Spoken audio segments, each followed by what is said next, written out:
Hello, everyone. Welcome back. Thanks for joining us for the third session in our ongoing 5e campaign. I'm going to hand things over to Ethan, who will give us a little bit of backstory for anybody that needs to catch up, and then we'll start moving on from there. Alrighty, hello everyone. Welcome back to the third week of our adventure.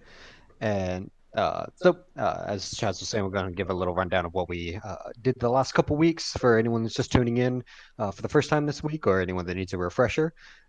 So we have, as you can see, there's a gigantic city that the team is currently in, and we've got our little boat right there. That is the Tropicanon that was aptly named by our elf archer, Willa. And so basically what we've had so far is the party was traveling through the airspace and encountered another boat, another vessel, where they attacked and killed the captain of that vessel for his hat.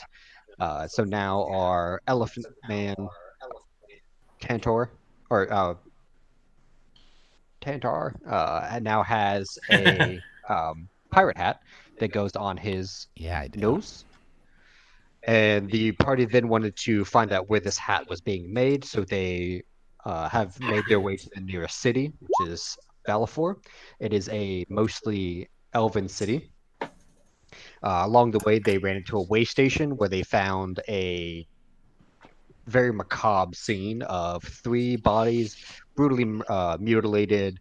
Some kind of explosion happened, and that is another little thing that the party, little mystery for the party there to figure out. And then they continued on their way, made it to Valifor, and have currently docked. And now we are all caught up.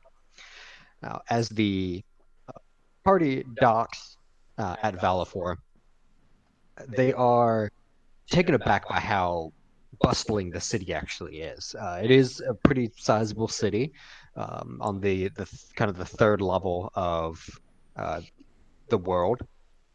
So it's a pretty populated city, but it seems like the city itself is even at like a maximum capacity. There's a lot of noise going on. You can smell roasting vegetables, roasting meats. There's an overall scent of slightly stale beer in the air, and a kind of a party atmosphere going on when they go and dock. There are people around in bright colored outfits, and they're openly drinking around. Everyone looks very enthusiastic and excitable. Well, this place looks like a lot of fun. I want a hat. You gotta Well, I mean, oh yeah, we're getting you a hat. I also for your want a hat. big head. Yes. I forgot. So as the party comes off the docks, a small gnome runs up with a clipboard and says, "Hello, travelers! Welcome to Valifor during the time of the tournament." Hey, how you doing, little guy? Hello. So we'll need to have docking pays to be able to dock here. I'll collect your docking fees, please. How much is it? Well, normally we do have a very, bargain rate of 5 gold a night to dock here. However, as you can see from the party going around, this is a very, demand time for docking privileges. So, unfortunately, but as you can understand, our docking privileges have been up to 15 gold a night. No. Well, if you can't pay the docking fee, you can't dock here, sir. I'm going to try and intimidate him. Okay. Oh.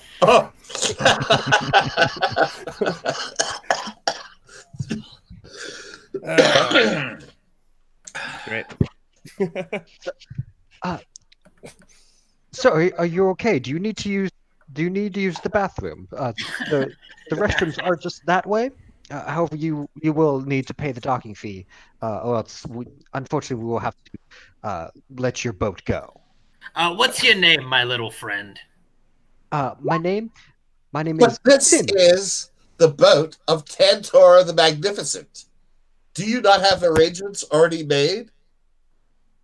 He flips through his clipboard. No, well, he does look very magnificent. It does not look like he has a reservation with us. Well, Perhaps his your squire paperwork did is not obviously make the faulty. appropriate recommendations. Your paperwork Or is reservation? obviously faulty, sir. Please check. Good I'd like sir. to speak to a manager. I am the only dock worker here. I'm the one that handles everything. And good sir, my paperwork is impeccable. But this is Tantor the Magnificent. What about Tantor the oranges? Magnificent would need to speak with his squire on making his reservations. What So about So you're oranges? the only one?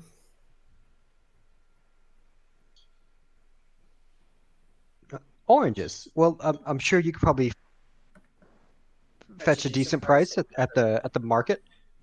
Currently, right now, we are in need of a lot of food for the ongoing festivities. When Or do we are have you to saying pay to pay you? in oranges? Well, the going right how it is. I'm gonna carry the one to our.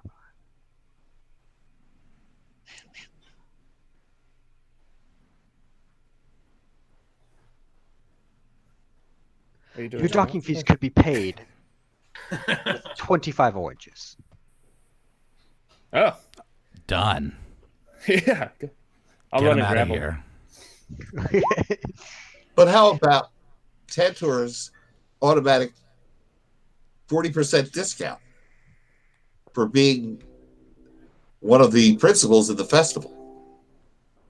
Is he one of the principals in the festival, sir? What event are you competing in the festival? All of them. Wrestling. Wrestling or all of them?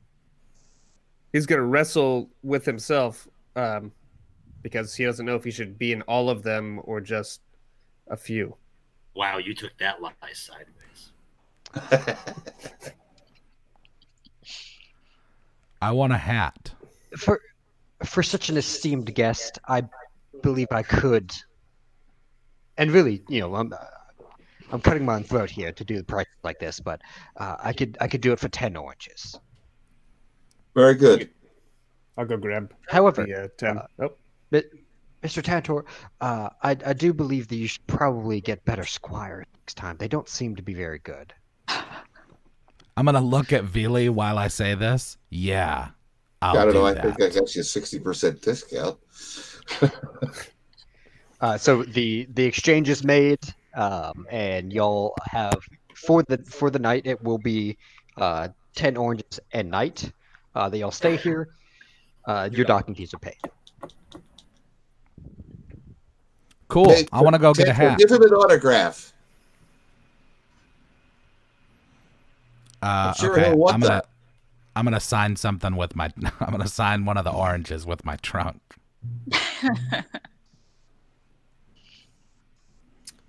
So now we can Okay. just go into the city. Yeah, now you can head into the city. Now you are docked right by the merchant area of the city. So you walk into the alleyways and you're seeing a lot of stalls, especially now with all the festivities going on. There are noblemen and women wandering around from stall to stall. People are going around, imbibing on drinks and mystery meats on sticks. It's very fair feel. Well, it looks like we came here at the right time. Tantor, we must find the traditional gnomish meal of funnel cake. What's funnel cake? Is that made out of the spider's web? Now, it looks like a spider's web, though. I'll believe it when I see it. You take pancake batter and you put it into a, what do you call those things that squirts out of the bottom? Like a bag thing. And you just, or a funnel, that's it. Pour it into a funnel, into oil, fry it up, bloop, sugar, charge 2 gulps for about 5 coppers worth of stuff. Are there any oranges in it? You can put anything you want in it, darling. What's sugar? That's this white powdered stuff that you put in your mouth, not in your nose. Interesting. Well, this is an enthralling conversation, but I'm going to go look at all the amazing things that are happening in this city while you guys are talking about whatever food you're talking about. Okay. What's going on around us, Ethan? Yeah, did you say what festival this is, or? So, this is well, currently you only know that there's some kind of tournament festival going on. You're not really sure what, like detail-wise, is really going on in the city right now. If anyone wants to give me a knowledge local check or anything like that. Can I just ask somebody, the closest person to me? Yeah, can I do that as well? There are a couple vendors around you, and there's things. I mean, there are like wizards going around and throwing up like fireworks. There's like different colored smokes coming like all down the roads. This is a party going on. Okay, you there? I would like, and I'll point at somebody. So what did you say to roll for that? Either knowledge local, but that knowledge doesn't local, exist. or Justin's just gonna ask someone. Yes, good sir. Would you like to try smoked meat? Smoked meat on the stick. It's the best in the city. Don't even believe that guy over there. And there's another guy that's just glaring at him, and he's yelling at you also to come try his meat, as his meat is the best smoked meat in the city. All right. He does not serve it on a stick. He serves it on a plate like a civilized person. Is it free sample? So he hears free sample, and the guy that is showing on a stick goes, "Sir, if you're looking for something free, perhaps you can go to a different alley. This is a festival. We only deal with coin here, sir." And the guy with the plate goes, "Oh, you just don't know how to merchant.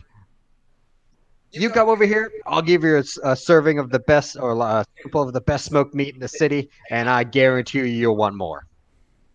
Okay, I'll go over to that guy. Okay. A fine choice, sir. While you're preparing this meat on a plate, what's happening in this city?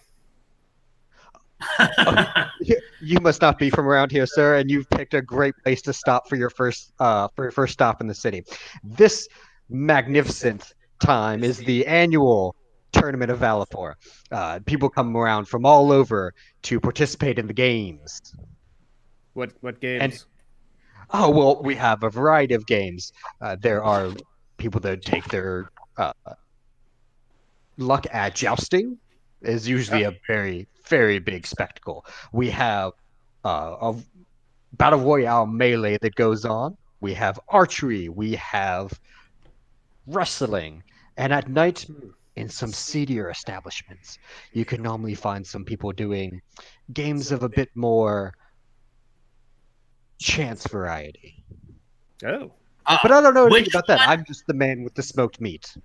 Okay, which well, one of these events do people tend to get hurt at the most?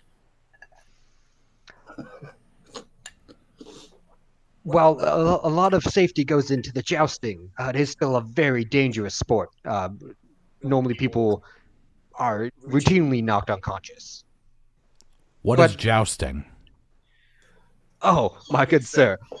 Jousting is the ancient, respectable art of stabbing someone else with a long stick while riding on a horse. What's a horse? Tantor, I forget about that. Yeah, I don't know what a horse is either. So at this time, the want to know what you are. sample of smoked meat is ready, and he hands it to you, Justin. Thanks, man. And for you, good sir. I'll go ahead and eat it. Okay. Go ahead. Which way do I go to find the hurt people who got hit with the sticks and the horses and such? Well, so the jousting games are not set to start for quite a few more hours. Normally the tournament is initiated by a parade that all goes down to the tournament grounds. So the tournament grounds, if you're looking at the map, are up the northeast, right at the tip. Okay. Tantor, is it this you like separate get in on the island? wrestling? Yeah, I think I want to hear more about that jousting stuff too. Yeah, so I, for one, would love to see you on a horse, Tantor. That might be my favorite vision that I will have while we are in this city. That sounds like Mr. Ed's nightmare to me. Do I have a yeah, I can give you I don't know what a horse is. The tournament grounds are, if you're looking at the full map, it's kind of like the northeastern area where all the walls are set up at the corner, or at the little. Okay, cool. Yeah, so those are the tournament grounds. The main road will actually go all the way around to it. Much of the okay, let's go there. Okay. So yeah, Justin, you tried the smoked meat. Let's see here. It's pretty decent. It's a little dry, as you're like really chewing into it. But the sauce that he puts on it, it's a pretty good sauce. So it's kind of really great up front, and then kind of dies down from just like the texture of the dryness of the meat. Okay. Are there any people around that look like ambassadors for the festival that's happening? Like not just dudes selling stuff, but people who look like they are working for the event? No one here. So this is the merchant area. So there's a lot of like noblemen and people that are noblemen and women, knights, people that look like they're going to be going to compete in the tournament. But right now they're just enjoying the festivities that are going on along the road and trying the wares and bartering with the merchants around. Cool. I would like to keep an eye out for someone who looks like an official. Okay.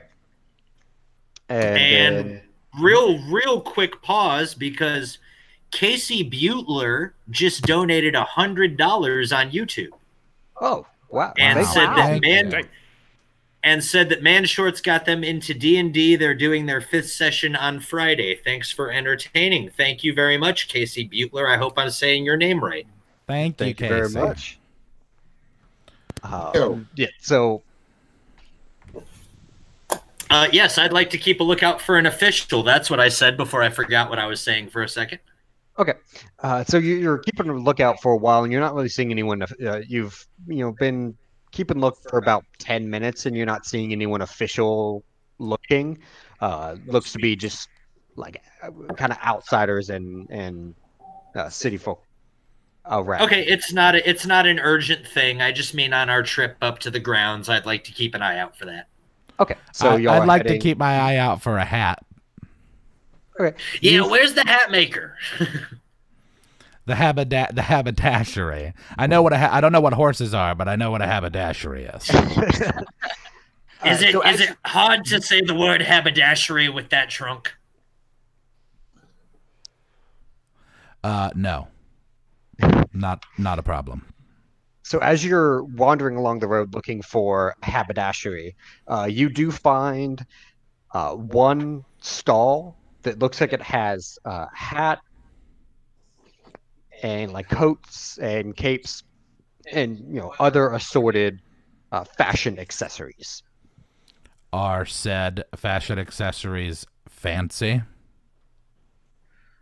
I mean, they look pretty decent. I mean, they're not going to fetch a high price at you wouldn't say like a high scale merchant quarter or anything like that. But it's pretty decent. Is this like a fantasy Plato's Closet? Not quite wholesale like that. We're looking more like a J.C. Penney and not a Macy's. Okay. Well, so then I could find a starter hat, perhaps. Yes. A hat to get your head ready for the good hat. Yeah, exactly. And, all right, so I want to approach. You approach. Oh, my good sir. It seems you have a hat of your own, or are you a man of a picky quality? I see in you a man that really knows what he needs, what he wants, and he's a man that knows how to pay for it. Please take a look at my wares. Any questions you have, let me know. I need a hat for my head. Now, that's usually where I see hats. Is on the head. I do see you're Those wearing hats are the coming style, sir. Indeed, does look very fetching on you, sir, if I do say so myself. However, I do have some hats down here, and he kind of reaches underneath the stall, and he pulls out, and there are 3 hats in front of him that do look like they would fit your head. He said, for the more discerning customer.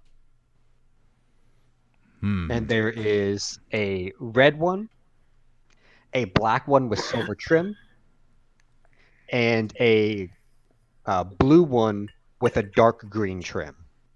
Oh, I'm getting that blue one. A very fine choice, sir. Would you like to try it on? Well, for someone as yourself, and really, this is cutting my own throat getting the prices here, but I could do this hat for you, sir, for 15 gold. Please do try it on first. See how it fits. Feel the softness on your head, but how somehow also tight and snug. All right, I'm gonna try it on. Okay. Also, Tantor's pretty impressionable, so. Yeah. So you try it on? Yes. I gotta say, your selection of capes is also very nice, my friend. But I did notice that slitting my own throat is a very creepy local colloquialism. Does everybody here use that as a term when they're trying to take your money? Oh, because that we're not trying to. That means that's a term that we're really just cutting the profit, like our profit, down so low that we're hurting ourselves. But you see, all the good merchants, we care about our customers, not our profits. You know, this is a very self-destructive town. Well, look at it from this side, Iggy. Would you rather he was slitting his throat or your throat? I mean, that is a very good point. Also, I like this cape that looks like it has flames on the back of it. How much does this cost? Now, that is a very rare vintage of cape, good sir. Of course it is. It took me my own mother 3 months to make that cape. What was her name? Her name was Gertrude. She was a great woman. She sounds nice. She sounds lovely. Cape making was her life's passion. Now, is one of a kind. And as I just said, I can't make one like this anymore. So this one, I can't go lower than 40, sir. Now, 40 what exactly? Because if you're talking 40 copper, I got you right now. Oh, good. So you wound me with the offer of 40 copper for such a magnificent piece as this. Now you're cutting his throat. I mean, if you're talking silver here, that's a little bit rougher, but I might be able to handle that. True story, Ethan. I have no idea how much money I have. How many is that in oranges? How many oranges? Is orange like a form of currency in this town that I can use all the time? Because I'm going to take heavy advantage of that if it is. You'll only have 43, well, now 33 oranges. And I had at least 7 of those belong to me. So it's 40 silver, not 40 copper. Oh. Silver's not bad, but I still genuinely don't know how much money I have. Yeah, I'll deal it out and put it in y'all's character sheets. But you can afford 40 silver. I've got to charge my laptop. Can I afford my hat? Yeah. Does it do anything? What? The hat looks great and everything, but check out these pants over here. I gotta take him to like the most ridiculous looking pants in the entire store. Essentially, just yeah, they are parachute pants. In a crisscross, dude. Bright green, dark yellow, and purple pattern. You would look just. I had those in high school. How about time? I think I have those now. You're talking like Zubaz or something. Yeah, I want them. Yeah, Put like them chef too. pants. Yeah, can I get like a matching coat too? Of the same color. Yeah. Your Like the character's same gonna look like a pattern. shitty career chef who works at Applebee's. Oh. So that chef that works at Applebee's. Tantor, you're making a lot of Tantor work time. for poor Billy. So Yeah. so you're able to, as you're perusing the rack, find a matching cape for such an atrocity. Yeah, and dude. the merchant is surprised that you're even looking at those right now. But that surprise falls away from him after a split second, and he sidles up to you and he goes, "Oh, sir, now I know you're a man of discerning tastes.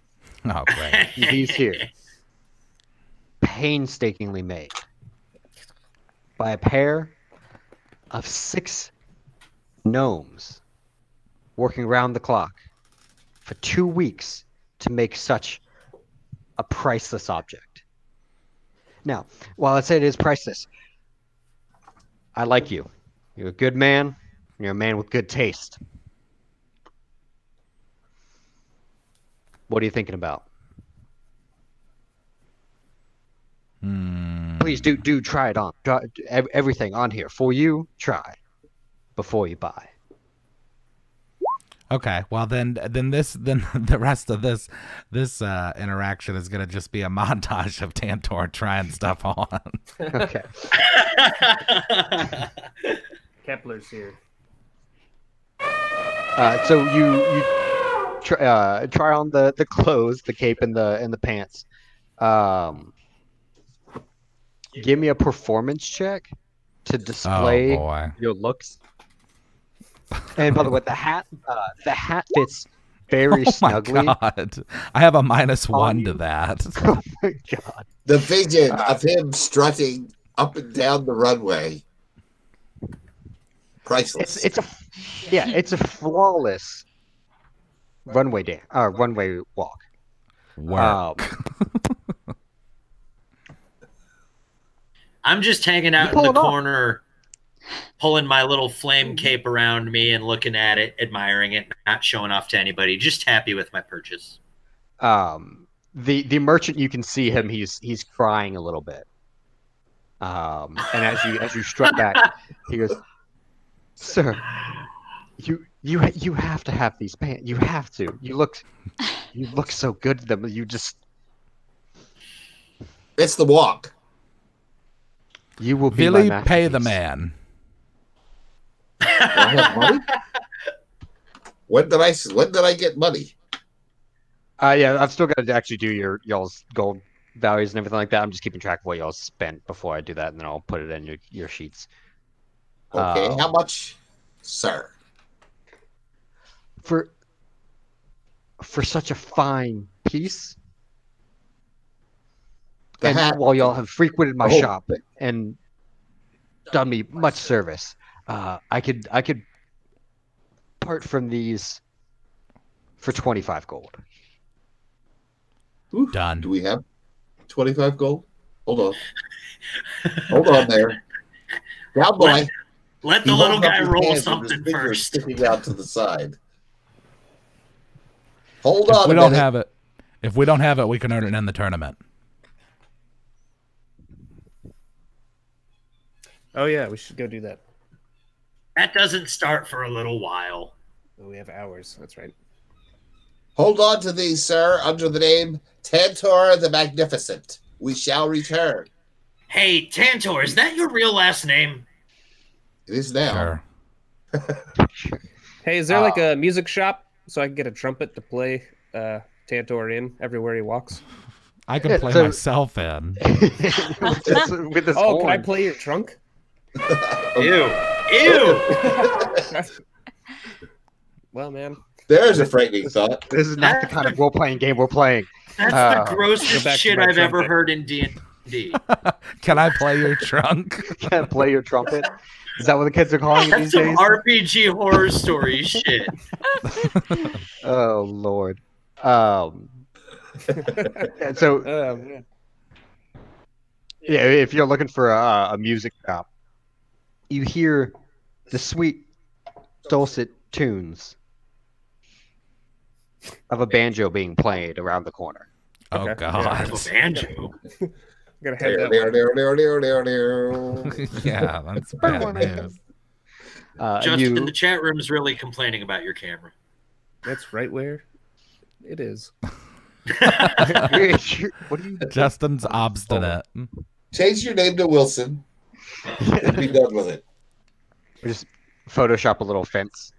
So yeah, you round the corner, Justin, and there is a. Well, he looks like a jester. He's got like the 3-point hat thing going on, and he's sitting there on a banjo, just plucking away. It looks like he doesn't really have a stall. He's just kind of sitting on a like a crate, and he's got his instruments set up around him. Excuse me, sir. Why, yes. Bang. I don't know what a banjo. I don't know how to make a banjo noise, but that's my banjo That's close, noise. man. I thought you were playing a banjo there for a second. I didn't know. That wasn't a I've got my banjo? horn, but Yeah, I guess. It's pretty crazy. It's uncanny. Ethan, when did you learn how to play the banjo? Do you have any different instruments days. for sale, or are you just like playing banjo?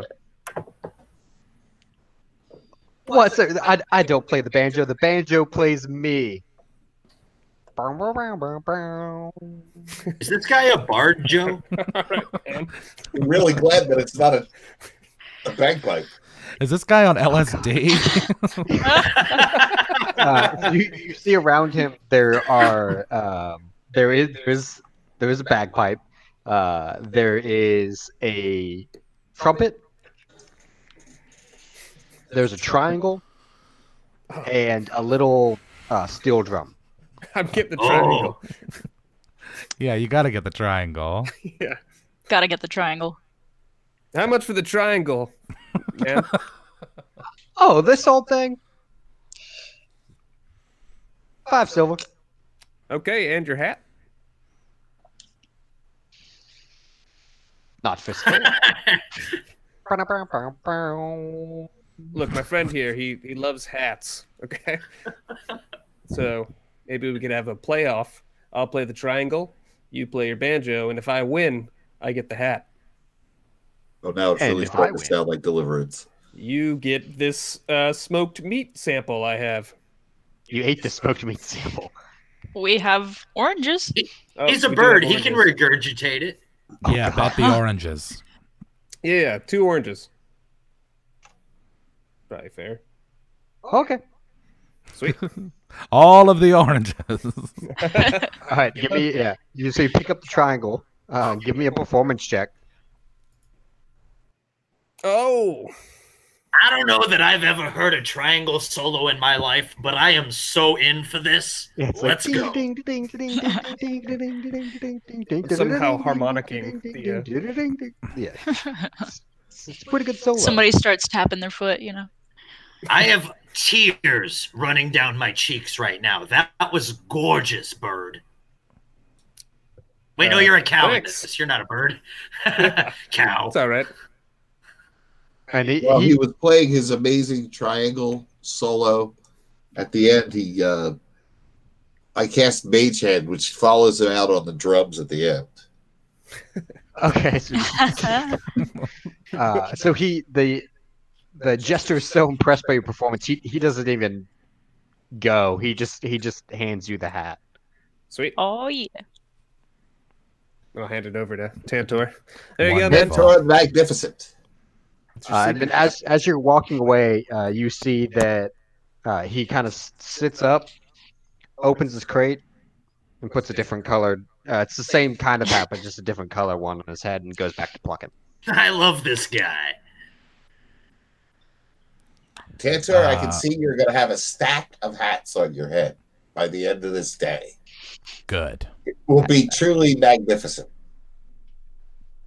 Can I ask the musician what his name was before we leave? Yeah, I mean, you can. All right, what's your name? Timmy. And then... Timmy. So y'all are y'all following the route to the tournament grounds, or what are we doing now? Yeah, that's where I'm going. Yep.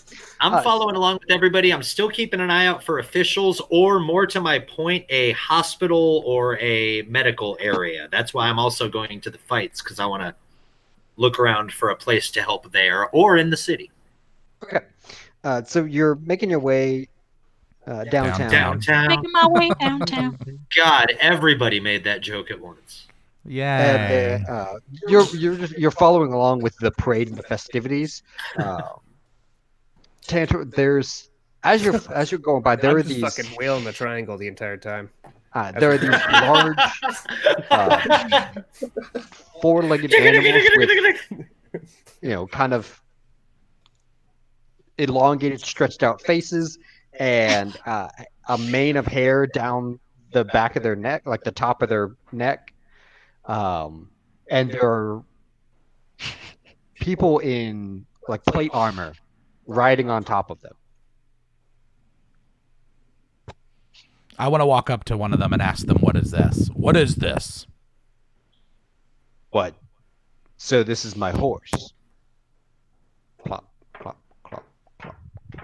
I'm going to run up to Tantor. Tantor, that's the thing that the jousters ride on, but these gentlemen probably don't need to be bothered right now.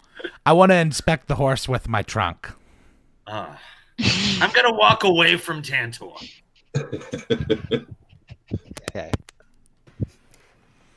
What should I do? You're just trying to touch the horse? I guess I'm... it's an investigation check, I guess. Yeah, so just... You can investigate the horse. Uh-oh. Oh. It's a four-legged, very wide, looks very strong beast with an elongated face and a lot of hair on the top of their head. Why the long face? Horse equals wide beast. But the man that is riding on the horse sees you inspecting his steed and looks down at you and says, "Sir, if you would like to get a better look at my horse, perhaps you'll face me in the lists where you can see it charging at you." Okay, this Charging, might actually you work say? out well. What is your name? What?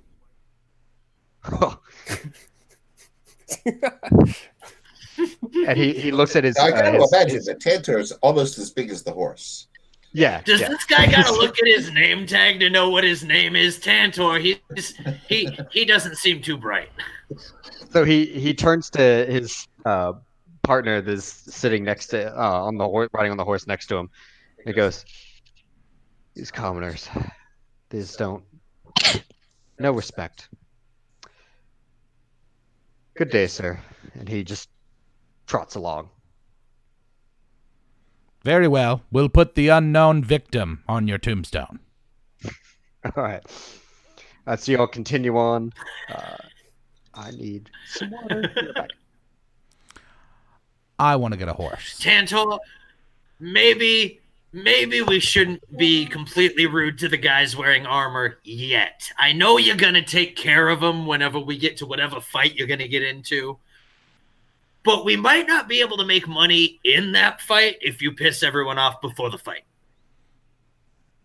I want a horse. I know you want a horse. Well, let's go find the stables. I bet there's stables around here where we could find you a horse. Yeah, I want to go sign up for that thing and beat that guy. We need to get you a horse first. I'm going to look around for some stables and assume that the DM's going to be back at his computer momentarily. You can just ride on my shoulders. Or I'm back. Is there like a popcorn stand or something around here? There's no popcorn. However, there are stalls. And the stalls are getting more kind of sparse as y'all are coming along the roads here, and there are food stalls scattered a little bit. They're getting more and more spread out, and there are some that are selling like steamed corn, but it's not popcorn. Hey, Ethan. Yes. Can I use 1 second? I'd like to use. I could do it disguise self as like a racial thing. Mm-hmm. I want to disguise myself as a horse. You have to be a very small horse. No, all, I'll we be can feet tall. all we can see are your eyes. I mean, he's a furbolg. He's gonna probably be a normal-sized horse. Yeah.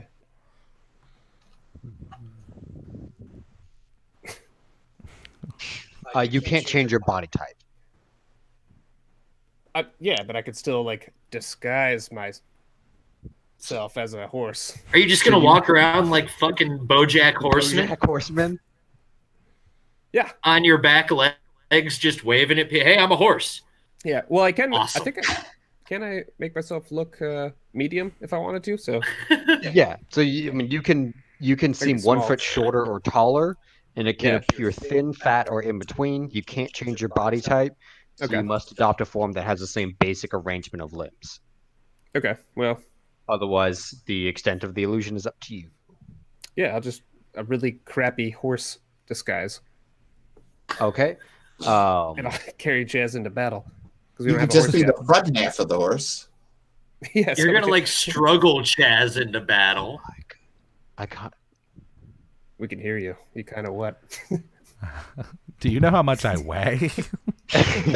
How much do you weigh? Yeah. What? He's an elephant. 420 pounds. I can carry you.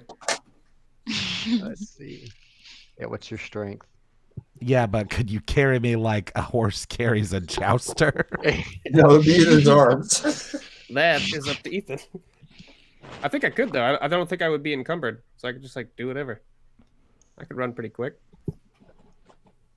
How does strength think work? What's your strength score? His strength is 18. 18. I officially don't want to.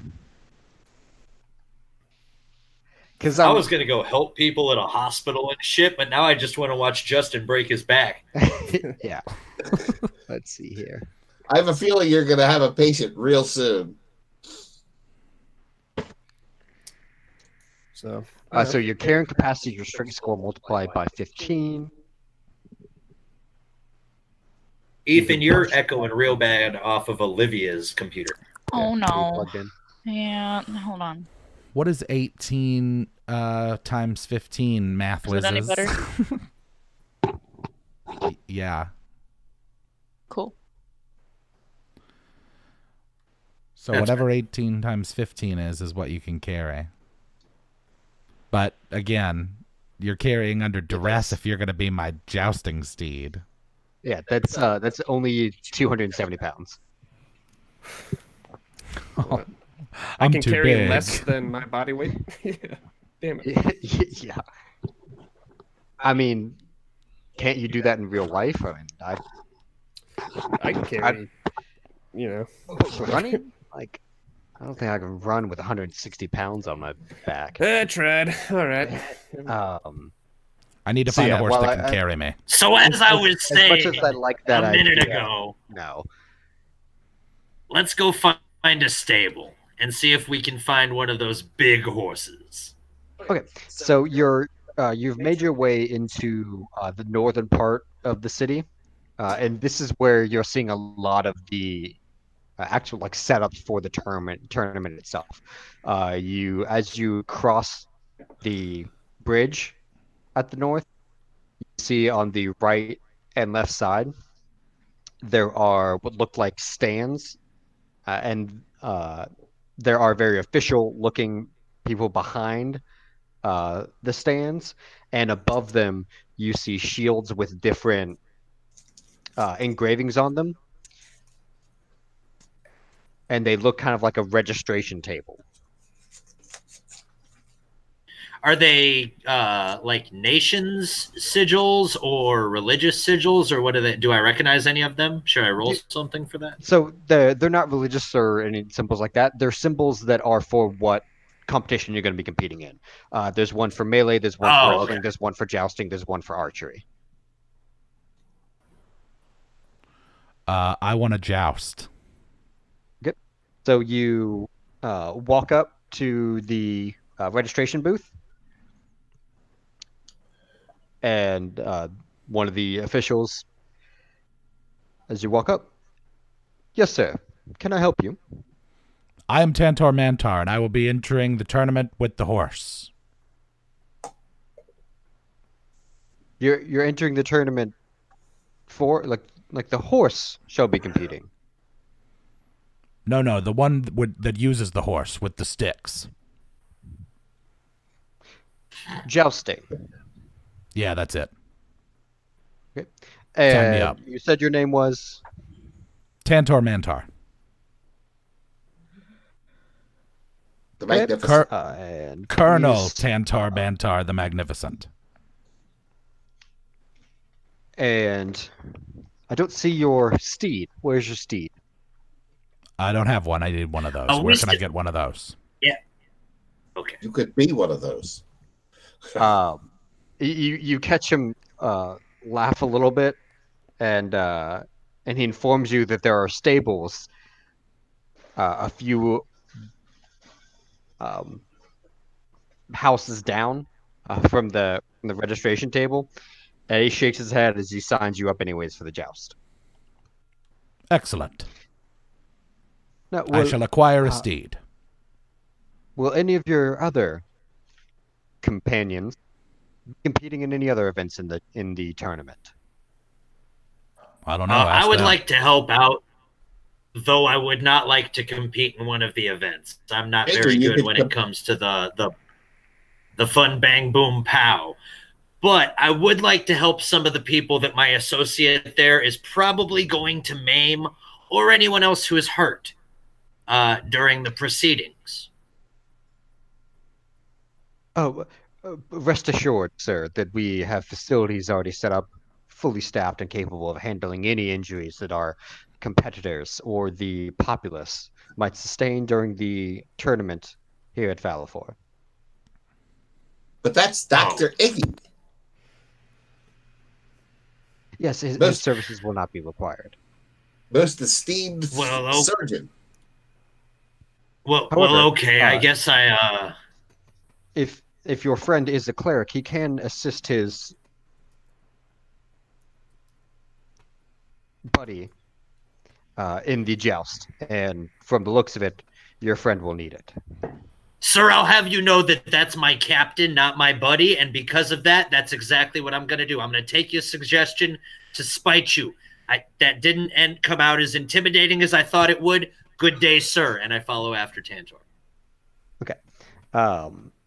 So, would Justin, Al, or Olivia, would y'all like to participate in any events? Yeah, what are the other ones? There is a wrestling event, a free-for-all melee event, and an archery competition.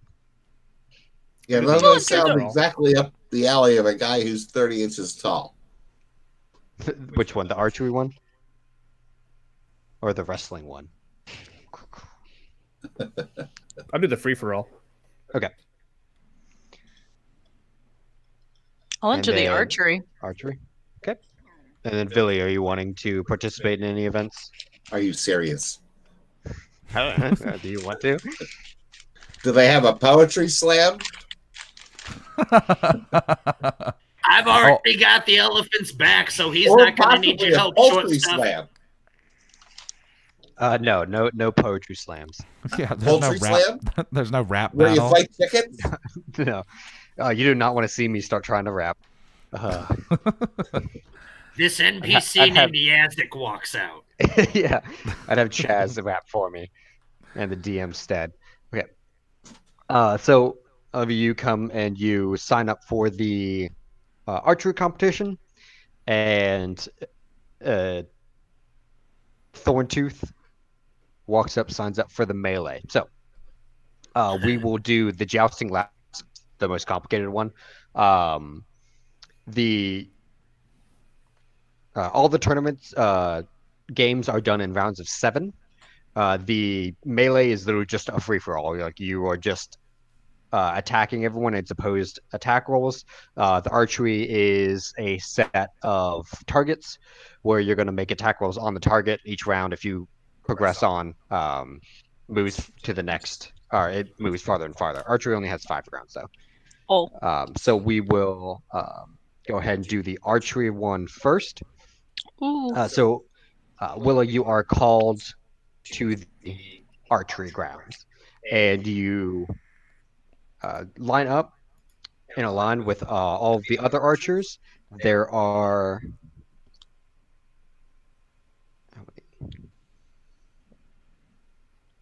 60 archers. Ready?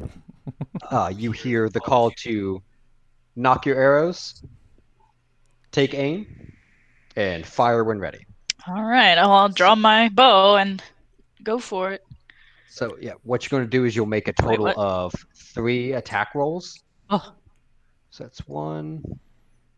And I need a pen. There we go. 1, 2, 3. Very good. That's... Also, while Ethan calculates that, I quickly want to give thanks to Ash. Missed quite a bit earlier, became a member, has signed up to be a dungeon crawler. So thank you, Ash, for that. Thank you. It's really, all y'all's support is very helpful. So thank you. Thank you, Ash. The first target, each target has 5 rings. There's outer, a fourth, a middle, a second ring, and the bullseye. For the first round, the targets aren't that far away. You get 2 bullseyes and the second ring, scoring a total of 14 points and easily progressing to the next round. Woo!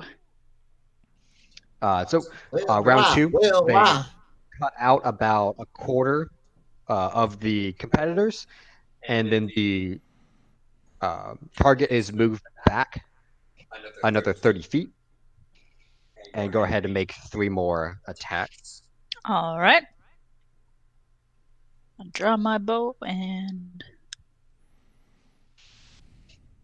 Really quick, can I give a shout out to other Ethan, who is a woodworker, and he created this lovely dice tower. I don't know if you guys can see it very well, but he has a laser cutter that can cut through wood, and he made this lovely dice tower custom for us. If you would like to see more of his work or anything like that, you can find him on Instagram under Ethan_Goldfish. Cool. Yeah, that thing is that dice tower is awesome. And Goldfish very rarely do woodworking. So you take aim, and this is seeming like child's play to you. You get 2 more bullseyes and a second ring, bringing the score again to 14. Wildly outscoring everyone else in this round to easily progress to the next one. So now this next round, they go and they move it, and this is looking to be near the edge of your range. I mean, we're getting to about 300 feet out now. So go ahead and make your attacks again. Make my attacks. All right, 3 more.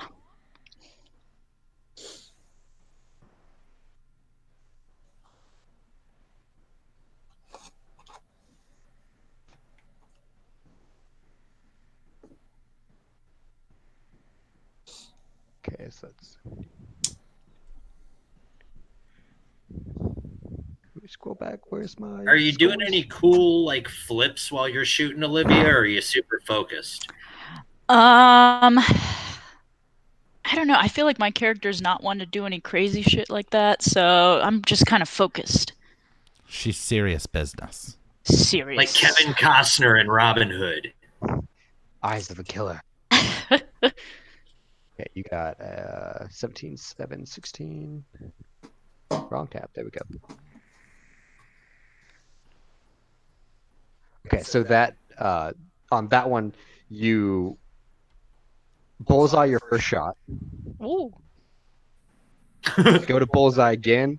Completely miss. Doesn't even make it to it. And then your third shot is just off bullseye. Like it hits like where the line of it is enough to officials have to come out and kind of take a close look at it, and they rule it as hitting the second ring, not the bullseye. Sigh. Does net you 9 points.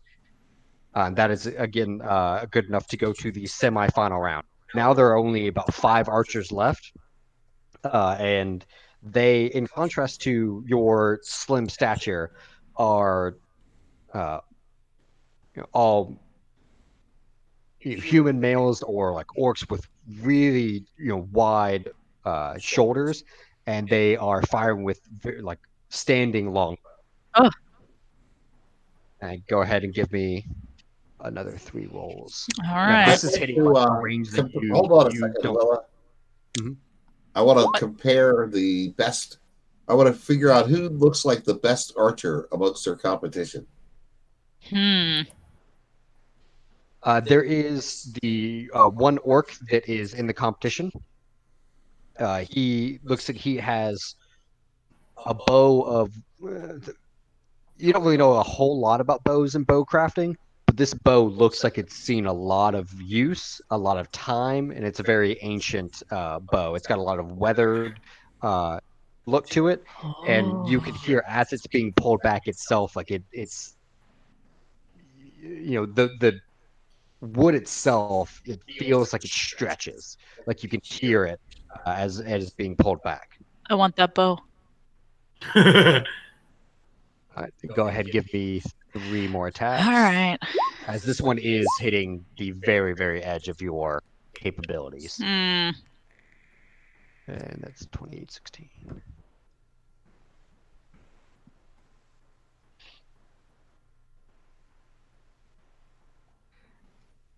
And so that you hit your first shot. Very surprising even to you is you bullseye the first one. Ooh. With the second one, it makes it to the target, but just passes over it.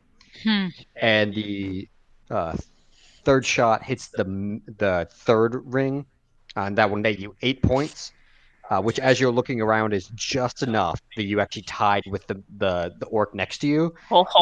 And as an uproar goes in the crowd, that the juxtaposition of this small, slim elf is has made it and tied with this gigantic mountain of an orc to go to the final round. So on this one, they pull the targets back even farther. I mean, it looks like a pinpoint. Oh boy! Of range. When the orc shoots, Billy is going to cast a minor illusion of an image of the bullseye about 5 inches to the left of the actual bullseye. Okay, let's see here. What's your spell DC? Like I would know.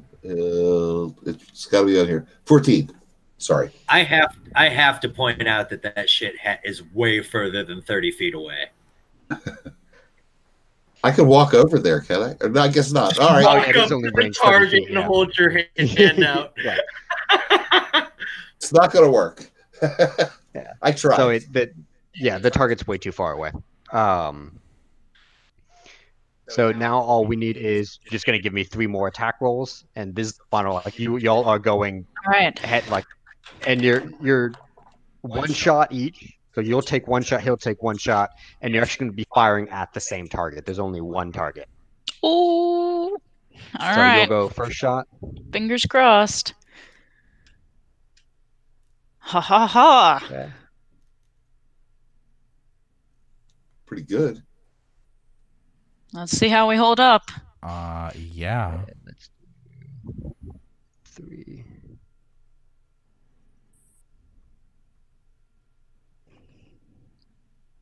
So is the orc with the fancy bow still in the competition? Yeah, he's the one that you're like going head to head against. So that's And let me get that score going real quick. Now, looking at the raw scores, I'd say you killed it, Willa. That target floating about a quarter of the way to the target probably confused him.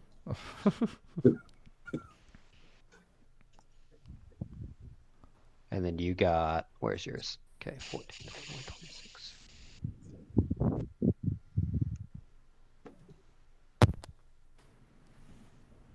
Doing the math. So, you shoot first, and your first shot makes it to the very outer edge.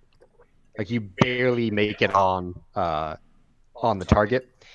He sights up, fires, and he makes it in the ring that's one closer than yours.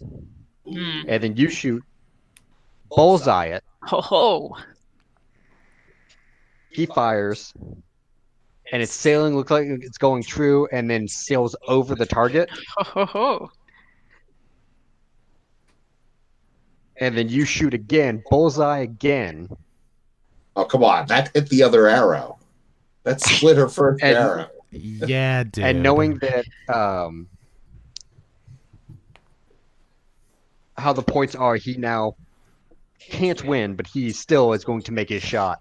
Sights up, looks at you, gives you a wink, and fires anyways, and hits a bullseye as well. That does bring the point totals to his 7 to your 11. And as the crowd is silent, and then you hear a "Oh my god!" and the back crowd just erupts. Oh no! The JoJo references. So the crowd erupts with the spectacle, and you hear a guy, "I've never seen such a thing in all my years." And just a round of grandstanding. I'm just gonna take a bow, you know. The orc looks at you, nods, and starts to walk towards where the official is. Wait, how much would you want me to pay for that bow? He looks at you and goes, This bow is not for sale, little one. You sure there's nothing I could do? Shoot well. Continue shooting. Okay. Come, get your prize. So, he leads you over to where the officials are, and they do the first, second, and third place prizes. You are handed for your victory. Where are you at? Come here. Go. The guy in third place freaking out like that meme. Yeah. Spraying champagne all over his face. So you were given for your winnings 300 gold. Ooh. Whoa! Ooh. What? And they give you a quiver that is a black quiver with bright silver pipings and trimmings on the top. And those are your prizes. I can dig it. All right, thanks. Yeah. Will, you rock. If you want to put your item, 300 gold, and then quiver of something. Hold on, no. Let's see if I can figure this out. Quiver of something. Title of your sex tape. Quiver of awesome.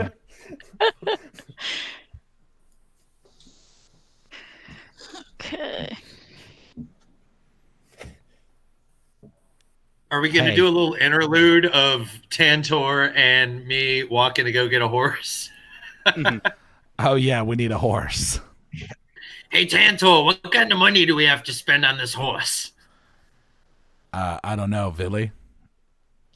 I have no idea. Yeah. So you did just witness Willa winning the archery competition. And she netted 300 gold and some special quiver. So, I mean, if you want to persuade her to giving away some like how much do I stand to win in the jousting tournament? So the jousting tournament, if you win, there are the prize itself is 2,500 gold. However, you can make more than that. As part of the rules of the jousting, is if during the bout that you were doing with an opponent, if you win and during the jousting have unhorsed the opponent during that time, you win both his armor and his horse. Oh man. Ooh. Also, can I wrestle also? Yes, you. We'll put you down to wrestle as well. So we'll do the and then the wrestling, and then the jousting. Hey, so Ethan, real quick. Yep. I was looking at my character sheet, like one does, and I have powerful build, so I count as one size larger when determining your carrying capacity. So. Oh no. I don't know if that changes anything here. Yeah, it does. Change your name to Ed. For each size category above medium, double the creature's carrying capacity and the amount it can push, drag, or lift. Well, I guess that puts me over 420 pounds there, doesn't it? Are you just going to push Chaz into battle? No, I no longer want Go! I no longer want to carry Chaz anymore. I'm going to carry that guy that was talking shit. I'm going to disguise myself as his horse. And then...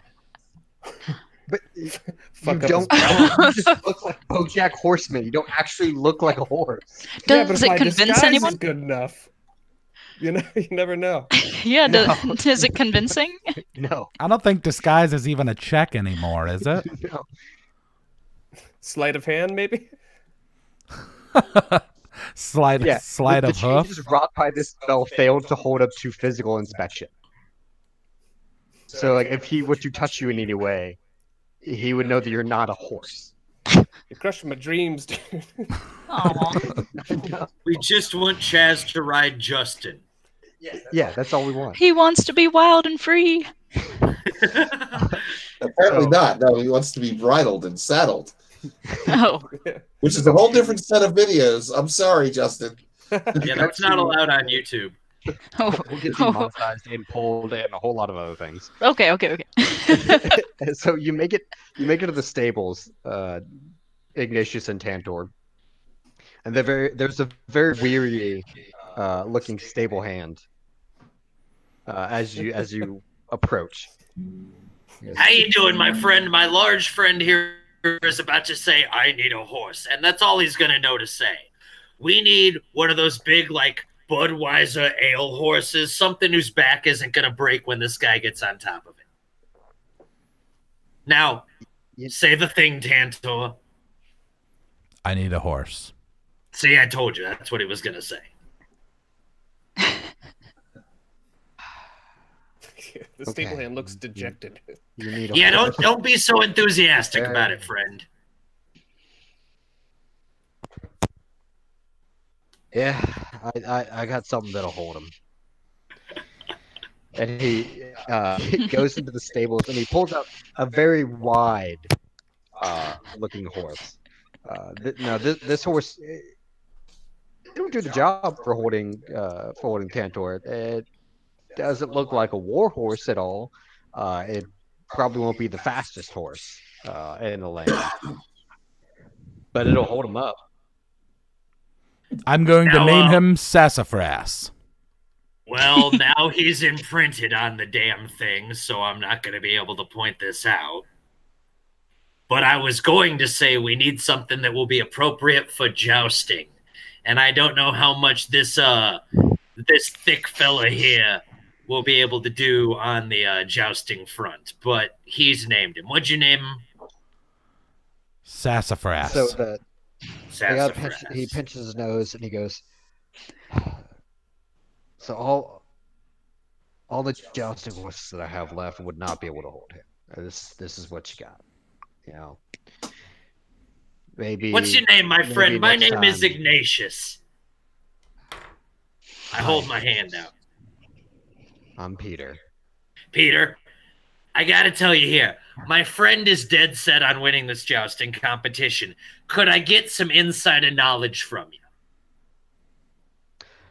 Well, I'd say the first thing you should do, first tip I'd give you, is to have your own horse. Well, that's not going to be a possibility today, Peter. Obviously. So, since you're taking my horse that you're renting into a jousting competition, we'll need to add a security deposit on top for any damage that might happen to the horse, as well as the fact that if you are unhorsed and you lose the competition, you have to pay me up front fully for the horse, because the other guy gets the horse. I'm already on top of Sassafras, and I'm like, how does this go? Do you not just sell horses? Tantor, hold on for a minute. Do you not just sell horses, Peter? Like, how much would it cost us to buy Sassafras here? Move, you beast. You gotta have the keys, Tantor. I would really like the price before he drives it through the wall. I just trumpeted my trunk. Would you say that I spooked Sassafras? Yeah, this is not a war horse. Okay, well, you do with that information what you will. Give me a handle animal check. Oh, God. Uh-oh. Peter, I'd really like the price before he rolls these dice. You might want to, Look at that! Oh, son. He took it out, he jumped it over the fence. I'm sure that was beautiful. That was like the horse neighs along with you. Oh my God, it was meant to be. Goes, well, I guess that's the thing now. Yeah, we're definitely going to have to buy this horse, Peter. A horse is 100 gold. Horse is 100 gold. Hey, is the elf chick with us? Yeah. Yes.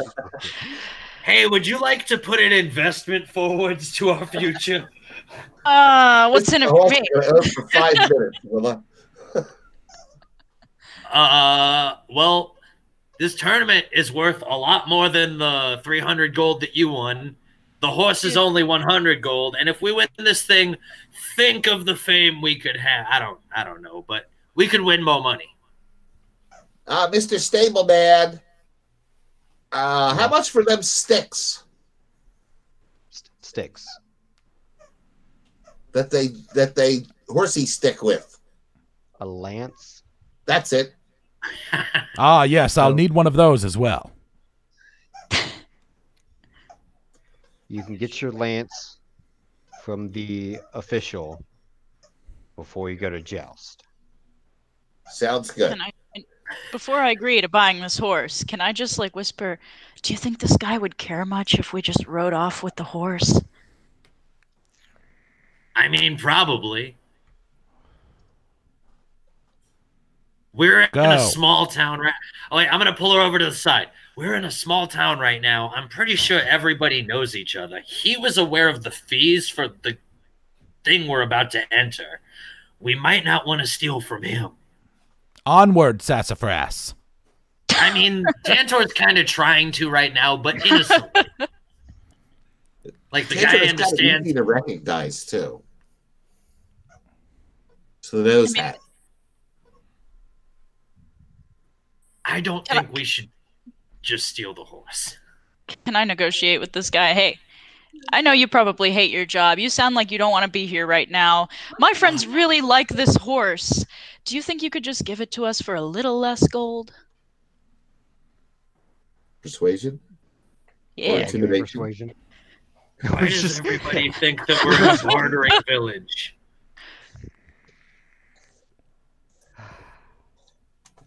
Yeah. 100 gold's the price. Ooh.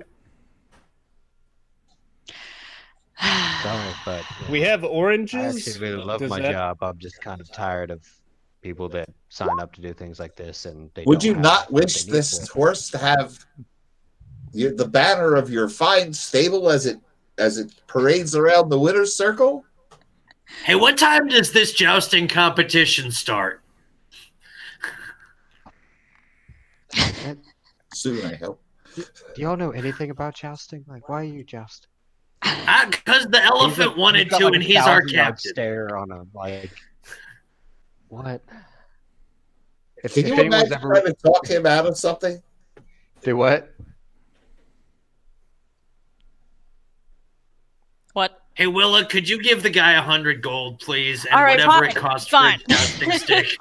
I want to look at these Thank you. sticks. They're at the tournament. Just use your trunk, man. Take one for the team. I was trying so hard not to say that. I'll need one of those sticks, please. He told Again, you. you can get the sticks at the jousting competition. All right, me and Sassafras are going then. They're, All right, here's the 100 gold. thank you.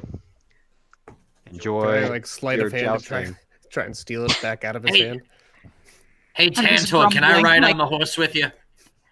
I don't think that Come on there's now. I room, think that friend. horse is paying a heavy price already. Yeah, we're at max capacity, bro. You are at max capacity. How much do you weigh, Tantor again? 420 pounds. Randomly. Yeah, I didn't choose that.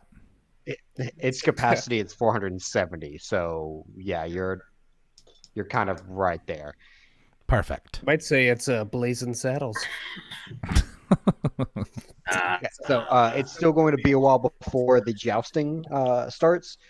Tantor, you're making your way to where the jousting stuff is, so you can try to, I guess, get more equipment for it. Information on how to actually joust? That maybe too. So in the meantime, we will go to the melee. Melee! Thorntooth, you are called and told to come to the ring, and as you go in, it's like a coliseum ring. I'm used to this. Great. Just there is a huge open pit, and currently, you look around, you see there's probably about 120 people in here. Okay. They explain the rules as magic is allowed, but no like AoE magic is allowed to be cast. In the melee, it is single target removal fighting, and last one standing wins. Cool. So what's going to happen is each round, which there will be, if you make it through all of them, a total of 7 of. I will roll a d3 to see how many people you fight. Let's do. Oh boy. I got my ice cream all ready for this battle. Oh, dude, by the way, I haven't been paid by them, but that new Dairy Queen Frosted Animal Cookie Blizzard is just, I mean, if you're looking for diabetes, you will find it there. So the melee starts with a rousing horn. Oh, should I? Hold on, do that. So I'm sure Tantor will match. I know where this is going. No problem. I let him know.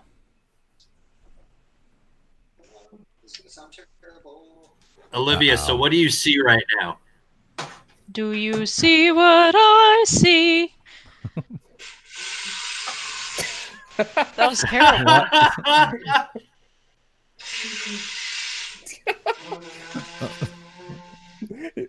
His mouth sharding. It sounded like the end of a post Chipotle session on the toilet. Oh my god. I don't Oh my know if God. anybody actually. He has a chauffeur. Oh well. Anyways, horn goes, and the melee starts. Thorntooth, you turn and see the first person next to you, and y'all engage in Mortal Kombat, but not actually Okay. because all the weapons are blunted and you can't actually kill anyone. All you'll do is make attack rolls on each other. Okay. So just give me an attack roll. I'm raging. Just Okay. should Okay. be unsaid. But, Yep. Attack roll. Here we go. So your great axe, they do with your weapons put like a blunting instrument around it, so you can't actually, kill anyone. Yeah. However, you bring the great axe down with such force that you do feel a little crack in their shoulder, and they go, oh yeah, nope, I'm good, yeah, good. And so And I pat him on his head and send him on his way. okay. All right, and this time you turn. So that one fell swoop that you just did drew some attention towards you. And you are actually now you turn, and there are 3 men ganging up on you. So you'll make another attack roll, but it'll be at disadvantage now because you're trying to fight 3 people at once. Okay. Oh my god, dude. So you scream and just do like as they're all coming at you, do a baseball bat swing and crush the guy so hard that you fling him into the others. And they are all knocked out as well. I'm gonna play my triangle real quick. You take a look around as you're playing your triangle, and you actually turn just in time to see a magic missile flying towards you, and you duck. And you look around. There's a lot more. It looks like spellcasters in this melee than what you originally thought there would be. As there's spells going off all over the place, as well as it looks like a couple other berserker barbarians running around, just reveling in the carnage. And then Reveling in the carnage. Wonderful. Also, really quickly, I did want to quickly give a shout out to the guy. He gifted us $20 and states that Geico personal insurance does not cover loss of personal contents, limb, or trunk in the event of high intensity activities or gambling. So thank you for that, guy. So you wade into battle, and you run into, again, being jumped by multiple people at once. So you'll make another D20 roll with disadvantage. Yeah, son. Yeah. This is gonna come back to bite me in the ass. I'm getting all the good ones out. More than likely. So this time, your rage is subsiding a little bit, and you bit off a little bit more than you could shoot this time. You fell the first 3, but the last one gets you in the back of the head. And you'll. How much is your health? Oh, that's a terrible question to hear out loud. You'll take 15 points of damage. So you'll. Damn. Go down to 30. That was 3. Okay, and then.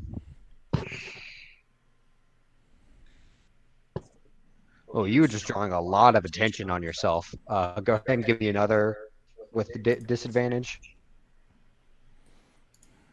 Yeah. Uh-oh. Well, there it is. Okay. So the group that ganged up on you this time, it looks like they're working more on strength of numbers than strength of self.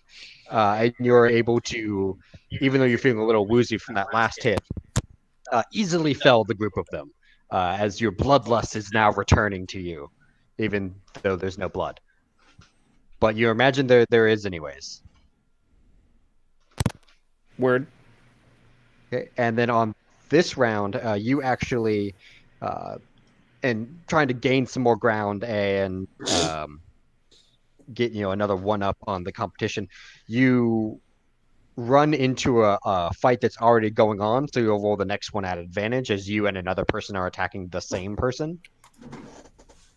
Hey. Yay! You easily, with one swing, as he is dodging the stab of a lance, come off of his blind side and just crush his ribs.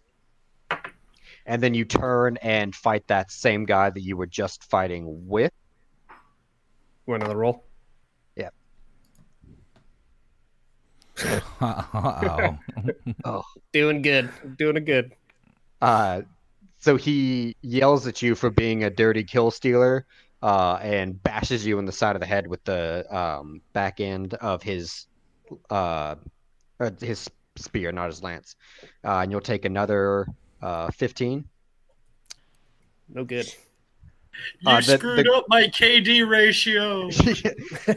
The herd is now thinning as the man that just attacked you then gets blasted by a spell. And that's okay. You run into melee on where one mage is being ganged up on by 5 people. And it looks like these are dwindling down to like you are in the last like 7 people. Okay. So there's one more guy that's kind of off on the sidelines with a bow, picking firing out pot shots, picking people off, looking pretty healthy. And but you wade into the melee of the mage as he's looks like struggling, but slowly picking off the people that are surrounding him. However, you'll go and roll an attack with advantage. Oh, hey, sweet. By the way, Justin, are you raging? Because you take half damage. Oh, I take half damage. With the mechanics of how the this works, he is reduced by 1/3 of his max hit points every time he gets hit. Oh, okay. Basically, it's the rules of the melee. Yeah, 3 hits you're out basically. And then, so you wade in and you bring your great axe up and you jump over the circle of people and swing your great axe up and then slam it into the ground. And the tremor that happens is enough to knock them all off their feet. And then you go around with your bare hand, you grab them and you're slamming each one to the ground while hitting the other one with your great axe. And you fell all of them. Okay, and then I'm going to go invisible. Okay. So now the only 2 that are left are you and the archer. So we will actually go to doing just regular attacks. So you go invisible. Yep. Then go ahead and give me an initiative. Since this is the 2 of you, I'm just going to keep track of the initiative on paper. Cool. Not bother setting up turn orders and stuff. Cool. We'll go first. Justin's opening this fight like the fucking Predator. Bring it on! So you're not entertained. Invisible. And how does your invisibility work? It's until I attack. Okay, so you'll get one. It's like 1 round until the start of my next turn. It's you're until invisible. I attack. Yeah. Okay, so the Archman will go first, and he will shoot where he thinks you were.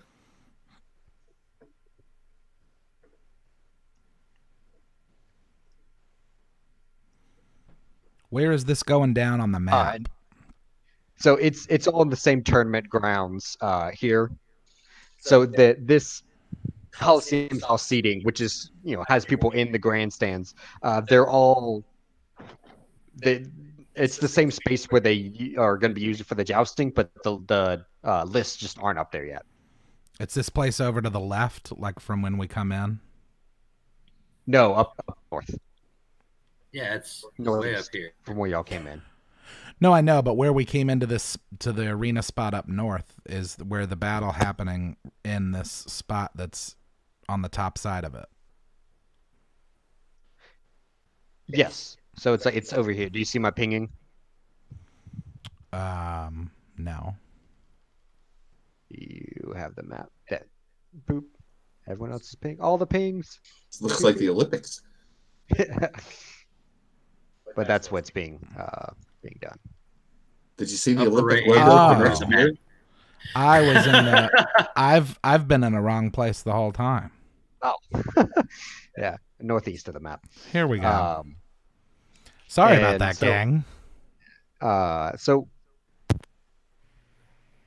the archer takes his first shot, and he's not even looking in your direction. You're starting to make your way around to the back of him, and he's still looking at where you were and firing a couple shots. So he fires 3 shots out, and they just sail. Sail. Now it's your turn. Cool. Yeah, I'll hit him. We got. Furball, give him up, Justin. So that'll hit. Cool.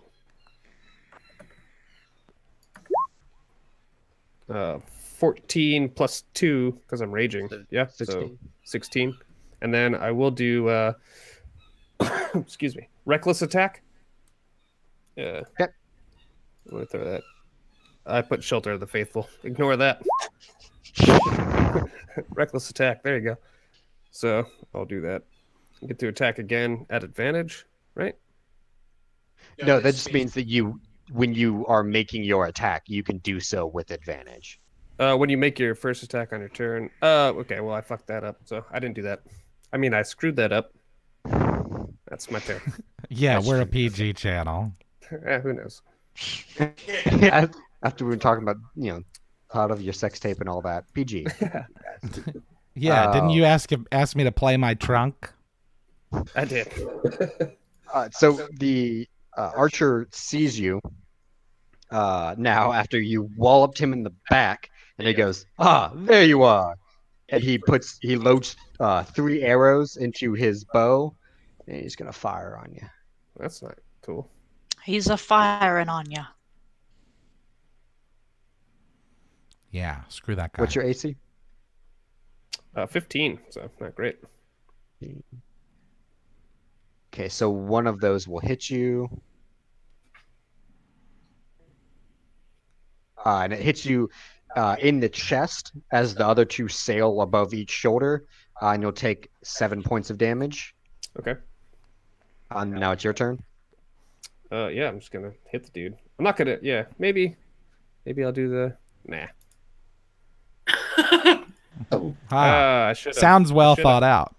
Should have. Are you recklessly attacking or not? I said I wasn't going to, so I won't. Okay. So you swing and miss on your attack. All right. It's damn archer. Yeah. Do you have multiple attacks?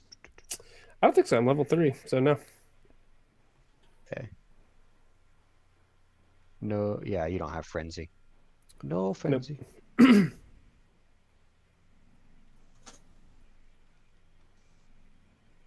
So with your Path of the Totem thing, you should only take 3 damage from that. Yeah. I was just about with us doing actual combat. Yeah. So I'm at 12 then. Okay. Cool. And then now he will do the same. Pop, pop, pop, pop, pop, pop. Does he shoot real arrows? My thing's all like blunt and crap. Yeah, so real arrows. They're blunted tips, so they impact and they hurt, but they're not piercing into you at all. Gotcha. And all 3 of those sail wide of you, and it's your turn.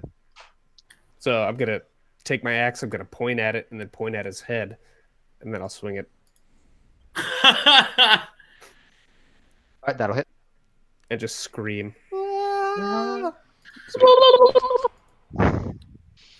Oh, a 3 on a D12 is pretty sweet. 7, 9 damage. 9. Pretty sweet. Okay, so with that, he stumbles a bit, but he's still going with his shots. Now he pulls an arrow out, and you see it looks a little bit different. He fires it actually at the ground by you. Oh, it doesn't look good. Pen. Hey, that's where my pen went. Yeah, I'm using it. So it fires at the ground and embeds in the ground in front of you. And then he will take a disengage action to move back 10 feet. And then when you go to take your turn, the tip of the arrow actually bursts open. And it's out of it bursts a bunch of vines, and they entangle you up. So you'll need to, if you would like, do a strength check to get out of it. Save. Strength save. Yeah, strength save to get out of it. Does he say you have failed this city after the arrow goes off? I got tired of that. I watched that show for like the first 3 seasons, and then it was great for a while. It's just wow. Tired of the dark, depressing. Like that's all. I watched it. I got through 1. I knew the Flash was coming in, so I stuck with the shit because real superheroes were on the way, and then it got wild. Oh, real superheroes. Anyway, Green Arrow. Oh yeah, so that's enough to burst through the vines that are entangling your legs. Cool. And then I'll just run up to him and obviously swing the great axe. Wop wop. Oh yes. God. Yeah, go ahead and roll your crit damage. Fuck off. Oh yep, there it is. 16, 32. Yeah, so that is enough. Like you come down so hard on him that the blunted great axe is actually able to cut, and he starts bleeding a lot to the side, and he falls down on a knee and puts his bow up that he is done. My bad, dude. My bad. And he kind of he is knocked out, unconscious, and bleeding. Iggy, to the rescue! And the crowd, again, like happened with Willa, erupts. Yeah. Yeah, I'm gonna run out there and try to help that guy. Okay.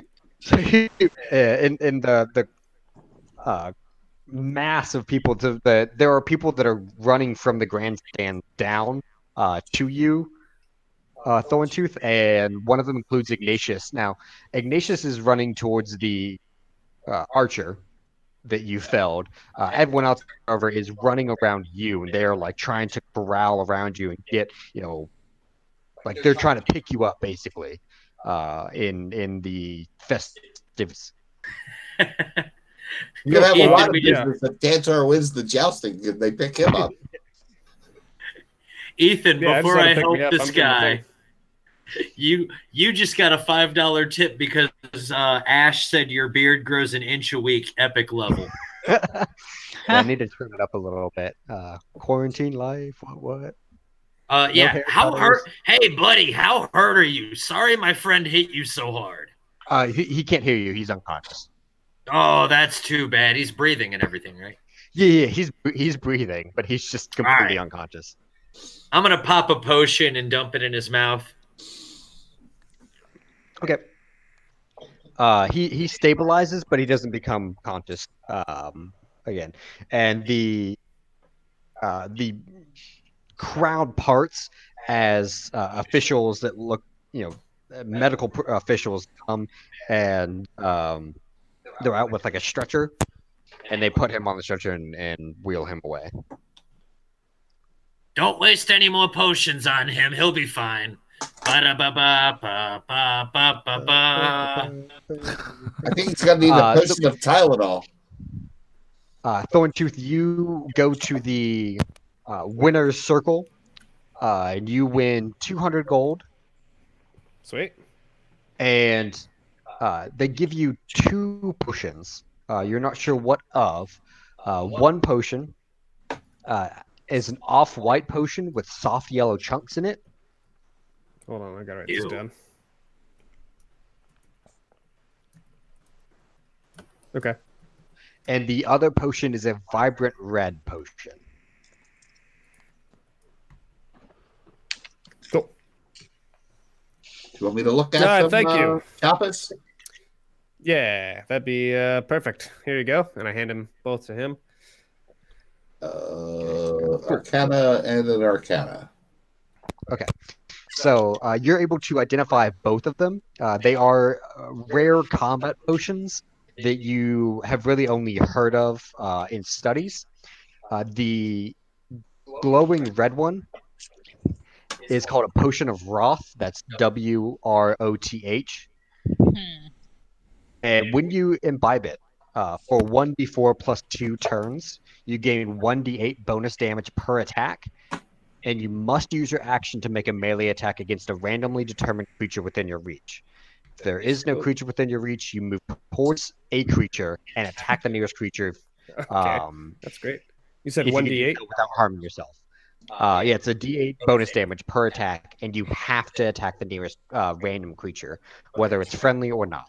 If you detect no creatures, the potion wears off. You want to label that one if I'm surrounded by enemies. Yeah.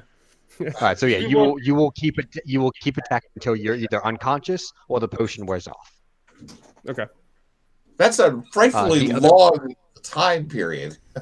Yeah, but it also you will attack. It's all creatures within your reach. Oh shit! Okay. Always stand with Tantor between me and Chapas. The other one is a potion of the Berserker. For 1 minute, all damage you take does not apply until the potion wears off. It's like a potion of yourself. So if you imbibe it, and then for 1 minute you happen to take 60 damage or something like that. When that potion wears off, you will take that 60 damage during that time. Okay. And if it kills you, it'll kill you. But you basically just don't feel any of the pain until the potion wears off. That's like end of an action movie potion. Yeah. I'll take those and I'll put them in my knapsack with my gold. So the officials clear out the arena. They've cleared out the arena of all the participants that have been knocked unconscious and could not voluntarily get out of the arena to take to the infirmary section. And they have set in the middle of the Coliseum a 10-foot radius ring and announced that the wrestling is about to begin. So, Tantor, you were called for the wrestling. There is in the journal, there's a handout for the wrestling rules.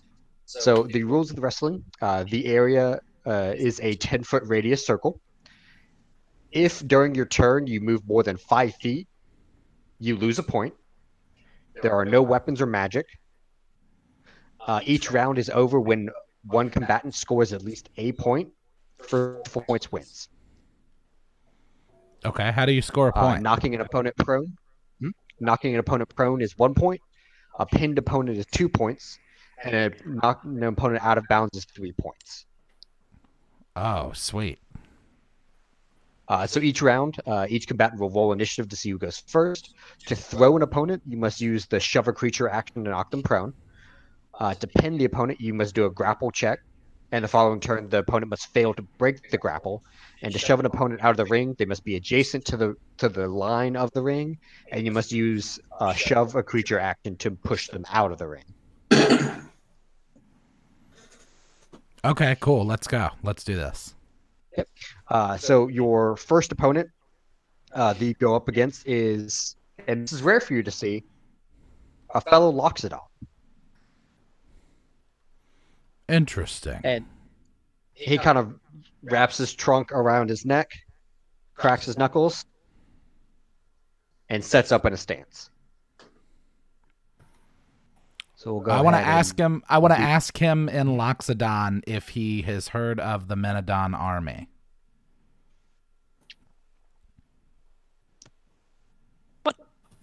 Let's see. Let's see if he has. I've never seen another one of these guys around. So he tells you it's not familiar. We wrestling or what? Very well. Let's go. Rolls his shoulders. Yeah. So now we'll roll initiative. Remember Logbone just donated $10 and said, "Kick his ass, Seabass." Oh, I like that. Okay. Yeah, so you'll go first this round. So go ahead and choose what action you're going to do. You can either grapple him to then try to pin him, or you can use the shove a creature action to knock him prone or push him 5 feet to try to push him, maybe next round out of the ring. Okay, well, I'm going to try and push him. Okay. Go ahead and give me... Oh, no. Give me an attack. Or no, it's a athletics check. Athletics? Yes. Oh, that's not very good.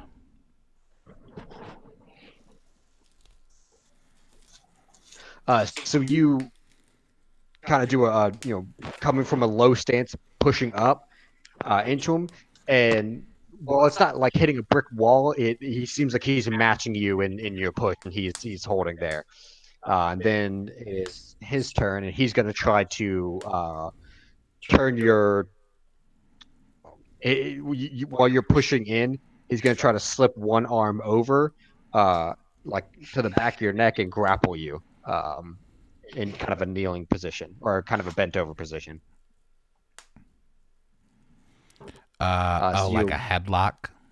Yeah. So you'll go ahead and give me another acrobatic or athletics check.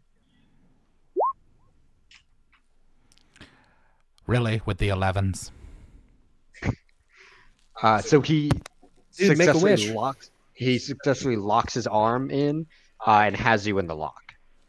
All these 11s are freaking me out, man. Curses. So go ahead and roll initiative again to see who goes first in this turn. It's probably going to be you. Yep. So your turn is up.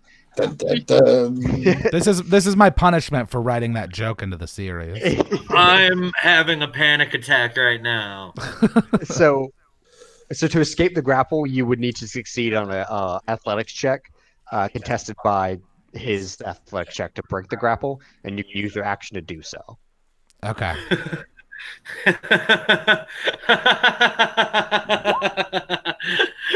Rimothy Logbones says, even though you don't like them, put some oranges in a sock. His dad used to use it on him, and it doesn't leave bruises. Oh. Well, don't worry. I did much better this time. By 1 point. Just one. So you struggle against the grapple, but you're not able to pull out. And on his turn, he sinks the in more and kind of pushes his body weight forward and lets go of the grapple to switch his arm, like his hands out onto your shoulders, and he pins you down onto the dirt. The official blows horn, and the fellow Lockston is awarded 2 points for pinning you. So that is first round of the bout done. Damn it. And then contestants are told to stand up, face each other, square off, go again. All right, am I rolling initiative again? Yep. Come on, Tantor, kick his ass. Yeah, so you'll go first. And then it's in. So we're starting from standing up again. Yeah. You're standing up. You're in a neutral position now. This time, then I want to try and grapple him to pin him. Okay. And that's still an athletics check. Yeah. Everything is an athletics check. Okay, that's better. Slightly. Okay, so what kind of grapple are you going for? I want to do the same thing that he did to me. I want to try and get his neck. Okay, so you kind of see that he's put his trunk around his neck and is not using it. You see the folly in that. You reach up with your trunk and actually wrap that around his neck. Also, pull him down to where your arms are, and then get into a nice grapple hold on his neck. And Hell yeah. He's going to try to break. He's probably not going to get it. Go ahead and give me an athletics check. Yes. Yeah, dude. All right, and then Deal with with that force, you just shove him straight down, face first, into the mat and hold him there. Make him Official eat blows the the horn, bat, big guy. and you are awarded 2 points for pinning your opponent. Yeah. 2. Horn blows again. Instructed to stand to neutral position. Roll initiative. Okay, he'll go first. This time he's going to just try to shove you. So, athletics check.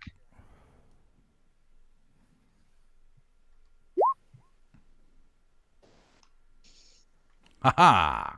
Okay, so he tries to shove you and just is met with a brick wall as you are rooted firmly into the ground and shall not be moved. The immovable object. Okay, then can I... Shame you don't have folding chairs. I'm going to just try and pin him again. So I'm going to try and grapple him. Grapple, okay. Grapple for the win. Give him the spear. Oh, hell's bells.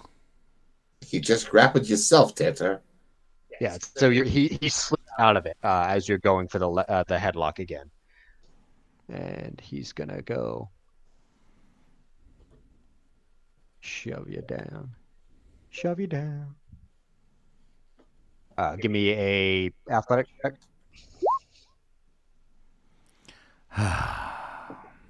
So he after he breaks out of the lock, he rears back and just shoves with all his force, and you're pushed back 5 feet.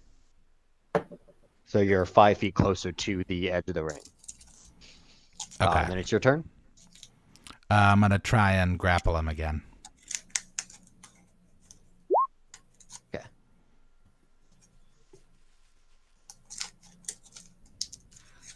You successfully gain the grapple. Awesome. Now I'm going to try and pin him down. Okay. 26. Okay, so on this one, you get him in the headlock again, but then you you kind of turn to the side as you're doing so, and then just let your body drop, pulling him with you. And then while both of y'all are falling in air, you turn your body over on top of his so that you land on top of him. Y'all are staring each other in the eyes, and then Front face lock takedown. This is awesome. Tantor winner of that round. So you advance to the semifinals of the wrestling. And in this round, you are up against a dwarf. So a man of small stature but very wide stock. And he has a very long, flowing red beard. Comes down to like mid-shit. Bring it on, Hornswoggle. Hornswoggle. All right, so go ahead. Do you remember that guy, Chaz? Yeah. Initiative. You'll definitely go first, yeah. So this is the... What did you just say? Say the thing again that you said. Initiative? Hornswoggle? What is this? What is this? What is this? The same rules? Yeah, everything's the same rules. All right. Well, then I just grappled the guy. Yeah, you definitely grappled the guy. So it'll be on his turn. He'll try to break the grapple. I can't even see the little guy anymore. Where'd he go? Go ahead and give me an opposed athletics check. So he is able to muscle his way out of the grapple. Then it's your turn now. Then I'll grapple him again. Okay, just keep going for it. You get him right back in the grapple, the squirrely man. Oh my god. He's a quick one, Tantor. Keep a good hold of him. He breaks the grapple. And then now he's going to attempt to grapple you. Okay, give me an athletics. What is going on? Grappling, breaking out. Grappling, breaking out. Grappling, breaking out. You're This up. is like a Rey Mysterio match. That guy doesn't exist in this universe. Okay, a 19 to grapple him again. He is grappled by you. He's going to try to break the grapple. He fails to break the grapple. You pick him up and just Jay, what's it called? Pick him up and he back flops back, slamming him on the ground. Like a German, it was a German suplex. And slams him on the ground, and or like a facebuster power bomb is what it sounds like you described, which would suck. Yeah, so they're like facing each other. He grabs him like overhead, and then overheads him and like slams down on his back as he falls back. Yeah, if he just throws him backwards, that would suck. That's like a facebuster power bomb thing. Jeez. Ow. So 2 points awarded to Tantor. Back up. ECW. ECW.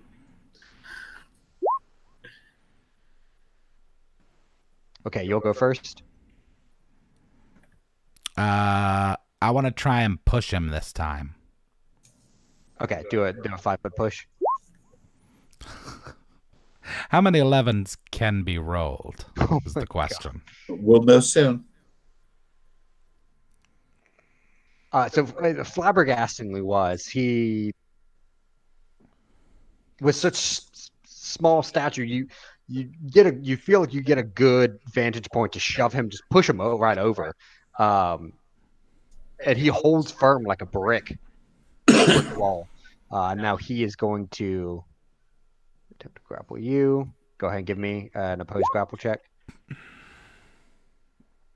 I'm the ungrappleable.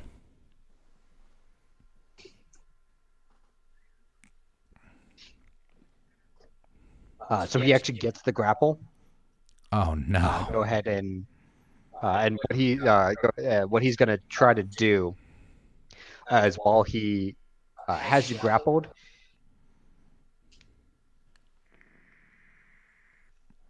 where's that? He's going to move to the edge of the arena, so he'll have moved more than 5 feet, so he's actually at a negative point right now. But he's basically has you grappled right on the edge. Now it's your turn. I want to throw him out behind me. Right now he controls the grapple. You do not. You would have to break it. Oh, okay. Well, then I'll break the grapple, okay. Or try to. Yeah. Okay, yeah, you break the grapple and you're sitting like right in the edge. Okay, well then I want to try and grab him and turn around and throw him out.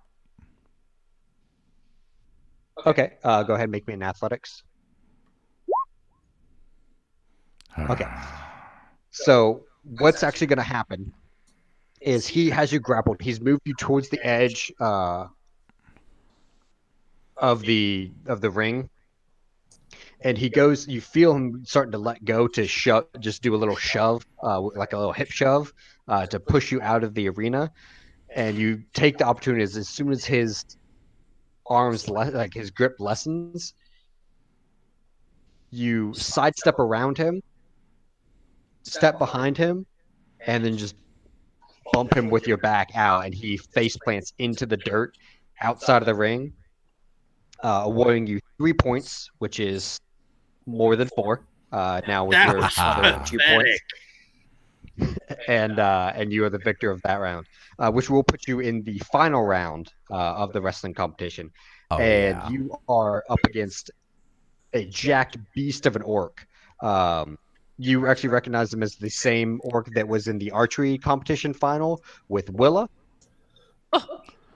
I hate orcs. And he ripples his body, like all the muscles in his body. Did you hear that, you breakdancing schmuck? He said he hates orcs. You actually said that to him, or you're just saying you hate orcs? If he said it out loud, I yelled that over his shoulder. I have orcs are my favorite enemy. Okay. Did you say I hate orcs as soon as you saw him? Yeah. Then I yelled that over his shoulder at the guy. He smirks a little. He goes, "Let us duel." All right, I want to kill this guy. Wait, I kill him? Yeah. Oh yeah, the game's over.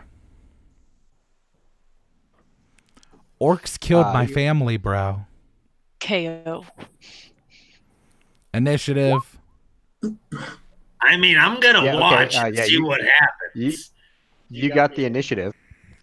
I hope he doesn't kill the guy. I'm gonna elephant charge him to push him out. Okay, so go ahead, give me an athletics.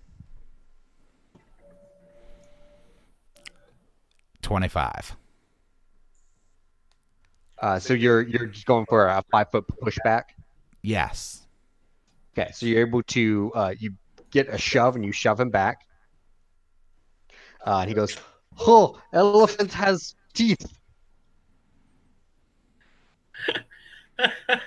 And he's gonna try to just one hand grapple like you're on your shoulder, and you feel like the pressure as he's pushing down on your body. But you're able to go ahead and give me an athletics check. You're able to, as he's pushing down with so much on one side of your body, just kind of slip out of it, and then it's your turn. I'm gonna push him again. Okay. Does it look like he's doing anything other than normally wrestling right now? The Tantor? Yeah. No. Not unless you are Tantor. Right now, he's just pushing him. So you get another shove on mine, or you just open palm, chest, push him back, and he slides in the dirt. Like his feet, it's like he's trying to brace and not go all the way back, but he just barely crosses the line. And 3 points are awarded to you, and you're given the motion to come back to neutral. Initiative. Okay. So he will go first. He's going to go for just a little, just a knock prone. Give me an athletics. All right, so he goes for a clothesline just to knock you prone, and his forearm connects with your neck, and you just flex, and his arm does nothing but bounce off of your neck. All right, then I'm gonna grab him. Okay.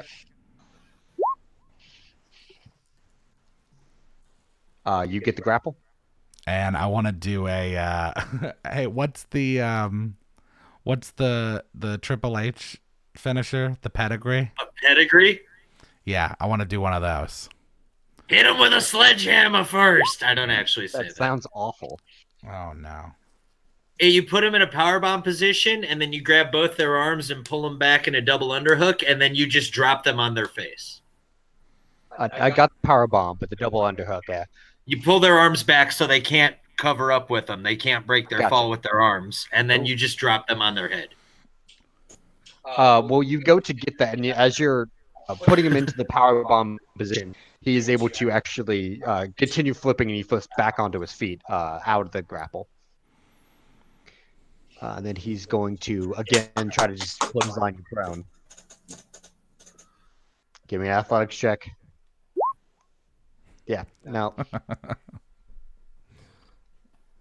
Yeah, go ahead. Give me whatever you're doing. Now I'm going to try and grab him again. Okay. Uh-oh. Ooh.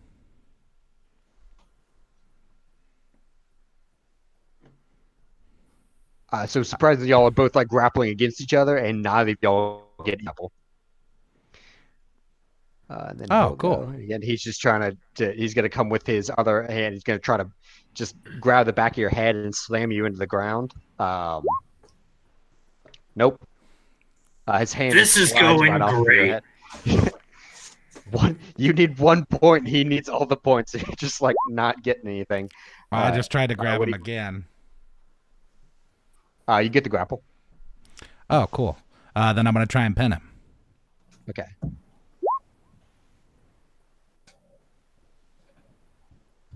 Okay, what kind of pin are you doing? I just want to slam his face first into the ground. Okay, so you grab his after he tried to grab you. Grab his arm, bring it across your body, and then with your right hand, pull it all down. So you're holding his left arm behind his back. Put a knee into his back and shove his face into the dirt.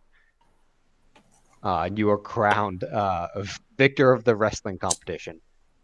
I mean, technically, that wasn't a clean pin if he was on his chest. I'll take it. Okay, I mean, they said you won, so you won. I'm not going to argue with the judges. Can I break his arm?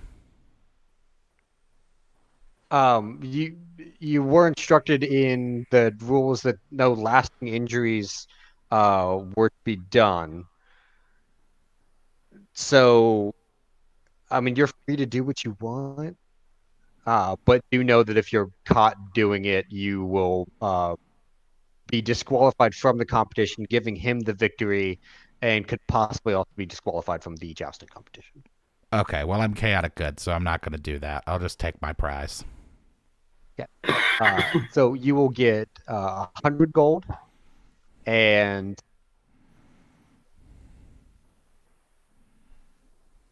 also given to you are red fingerless gloves. Oh, yeah, dude. That's awesome. They do surprisingly fit to match, they do fit your hand. Wonderful. Okay. All right, So, now what? Now the jousting competition is set to begin. You, knowing nothing about jousting, as we've seen, go up to I'm going to go get the horse.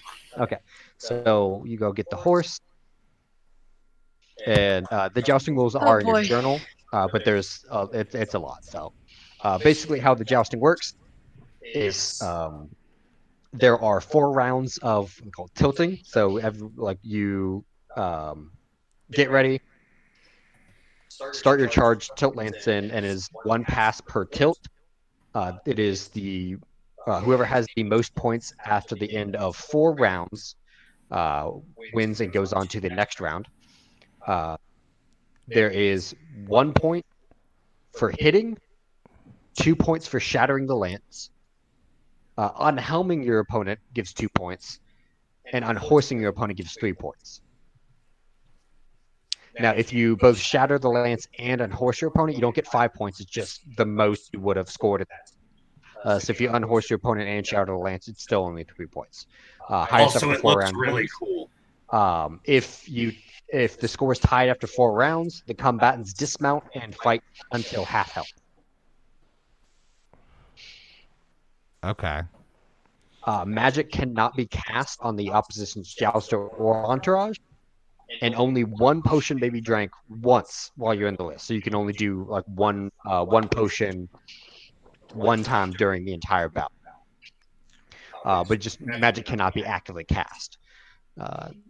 Now, any of your party members may take 2 actions during the tilt. If you have a cleric in your party, they can choose 2 of 4 things. Since you only have a cleric in a party and not a bard, you only have the option of cleric to pull from. They can either give you a +1 to your attack roll, advantage on your dexterity roll, a 1d4 on a dex save, or +2 to your AC. Any 2 of those actions. So how it works is you'll choose what you're aiming for. Aiming for the helmet gives you a disadvantage on your attack roll, but an advantage on your damage roll. If you aim for the chest, it's no modifiers, it's just straight rolling. If you aim for the shield, shields are easier to hit, so you get an advantage on your attack roll, but disadvantage on your damage roll because you're hitting into their shield. You can choose what stance you're going to have, when you're tilting. If you want to pivot at the last moment of being hit, your opponent has a disadvantage on their damage roll, but you also have a disadvantage on your dexterity check to stay seated. If you just brace to take a hit, there's no modifiers. And if you lean into it, your opponent has advantage on their damage roll, but you have advantage on your dexterity check to not be knocked off. Okay. Every round, when tilt, you make an attack roll with a +5 modifier. If your attack roll is less than your opponent's AC, you miss. If it's equal to or greater, you hit. And if you're greater by more than 3, you shatter the lance. The damage is always 1d12 plus strength. And then you have to make a dexterity check equal to the damage or be unhorsed. Also, if the damage is more than 12, you unhelm your opponent instantly. Okay. All right, I'm ready. Who am I going up against first? Before the competition starts, we got a $5 donation from Rimothy Logbone. He said we should have peed in the big orc guy's water. And $2 donation from Ash, who says that Ethan's prep work rocks. Yeah, so I actually got a lot of this stuff off of Reddit. That was the D&D behind the scenes subreddit. I'll need to get the guy's name that did this. Stolen. He's got a full supplement in. Let me save it. I've got it on my phone. Give the shout out. I only have his Reddit name because that's where I got it from. But I'm going to be standing behind. It's like 15 pages of rules and awesomeness.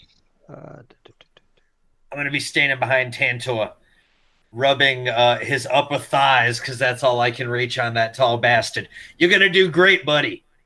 So the Redditor that came up with all this is by the name Chase to the Cut, all one word. Good for that guy. He posted it a week ago. A lot of work done in it. It's like a 15-page supplement. Really cool stuff. Nice. All right. So, am I able to? I'm not able to cast any spells. No, magic cannot be cast on the opposite's jouster or entourage or yourself. You can drink one potion that you currently have once during the bout. Okay. All right. Who am I up against? Okay. So you are up against Sir Vinagor. Sounds stupid. He is a local knight of decent stature. I mean, he doesn't own tons of land. He's not the richest knight, but he does well by his people. He has an entourage of both a bard and a cleric. Okay, I don't like either of these guys. So what you're going to do is you're going to tell me where you're going to be aiming. Is the helmet, the chest, or the shield? I'm going to aim for the helmet. Helmet? Okay, so that's disadvantage on your attack roll, but advantage on your damage roll. Yep, and I'm going to lean into it. And you're going to lean into it. Yep. As he leans into it, Rimothy Logbone donated $20 and said, "Do it. Do it. Execute Order 66. I almost didn't do the voice. Do it. Okay. And then Ignatius, the cleric of the party, would you like to bestow any entourage actions onto your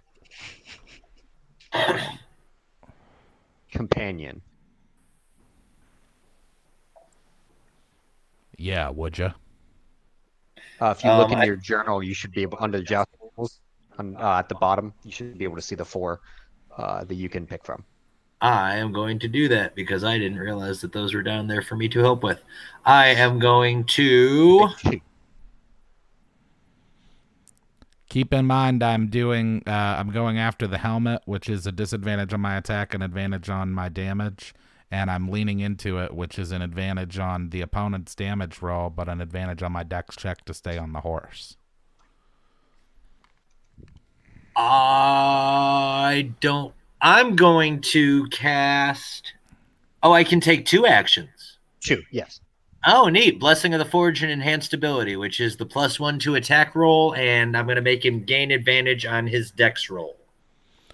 Okay. I already have advantage on my dex roll, though. Never mind. I thought that was the one that you had disadvantage on. Then I'm going to add +2 to your AC with Shield of Faith. AC goes. So he kind of blesses your shield and your lance to do better strike truer, guard more.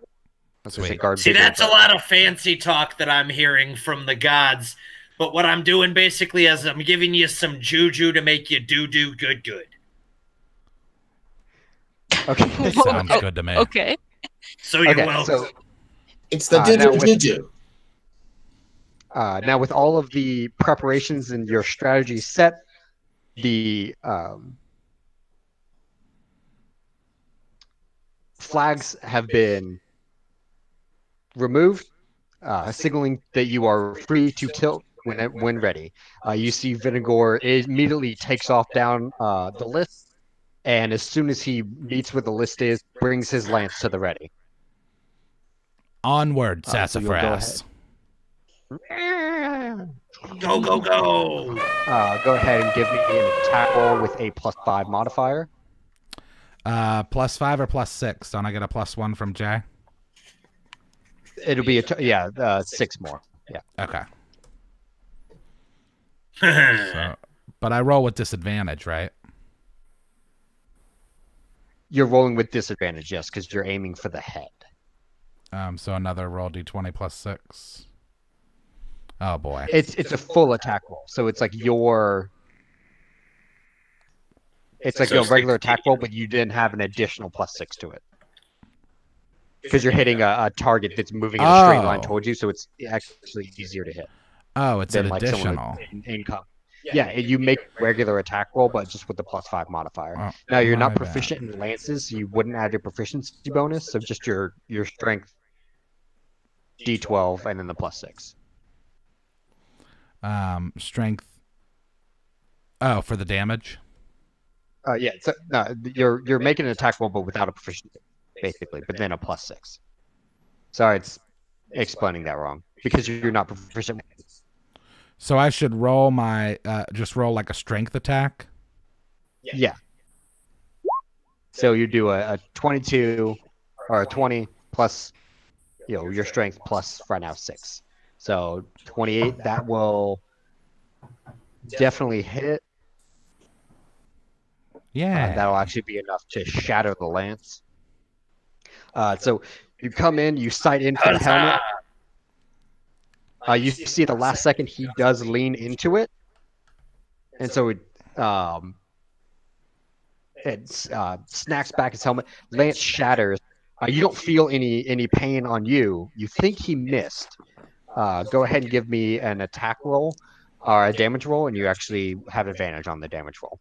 And it's D12 plus strength. It's a D12 plus strength. That's okay. A D12 plus 5. Sorry, everybody, I'm figuring it out. 1D12 plus 5. Oh, this looks really complicated. Yeah, there's a lot of rolls to it. This So is like 11. yes. So I'm 11. definitely gonna have to help that guy. 11 damage. Okay. That's 11 damage. 11. But any damage I do to him now moving forward, I'd add an extra D8. Or does that count? Does that benefit that I get from being a ranger count as a form of magic? No. The you Colossus wouldn't Slayer. add it to it. Yeah, Okay. no, it's just the attacks. Yeah. So you are enough to shatter your lance across his helm. You see he falls back on his horse, and he's prone like riding on his horse, but he barely stays on. So no unhorsing, and you gain 2 points. Somebody check that guy's ass for glue.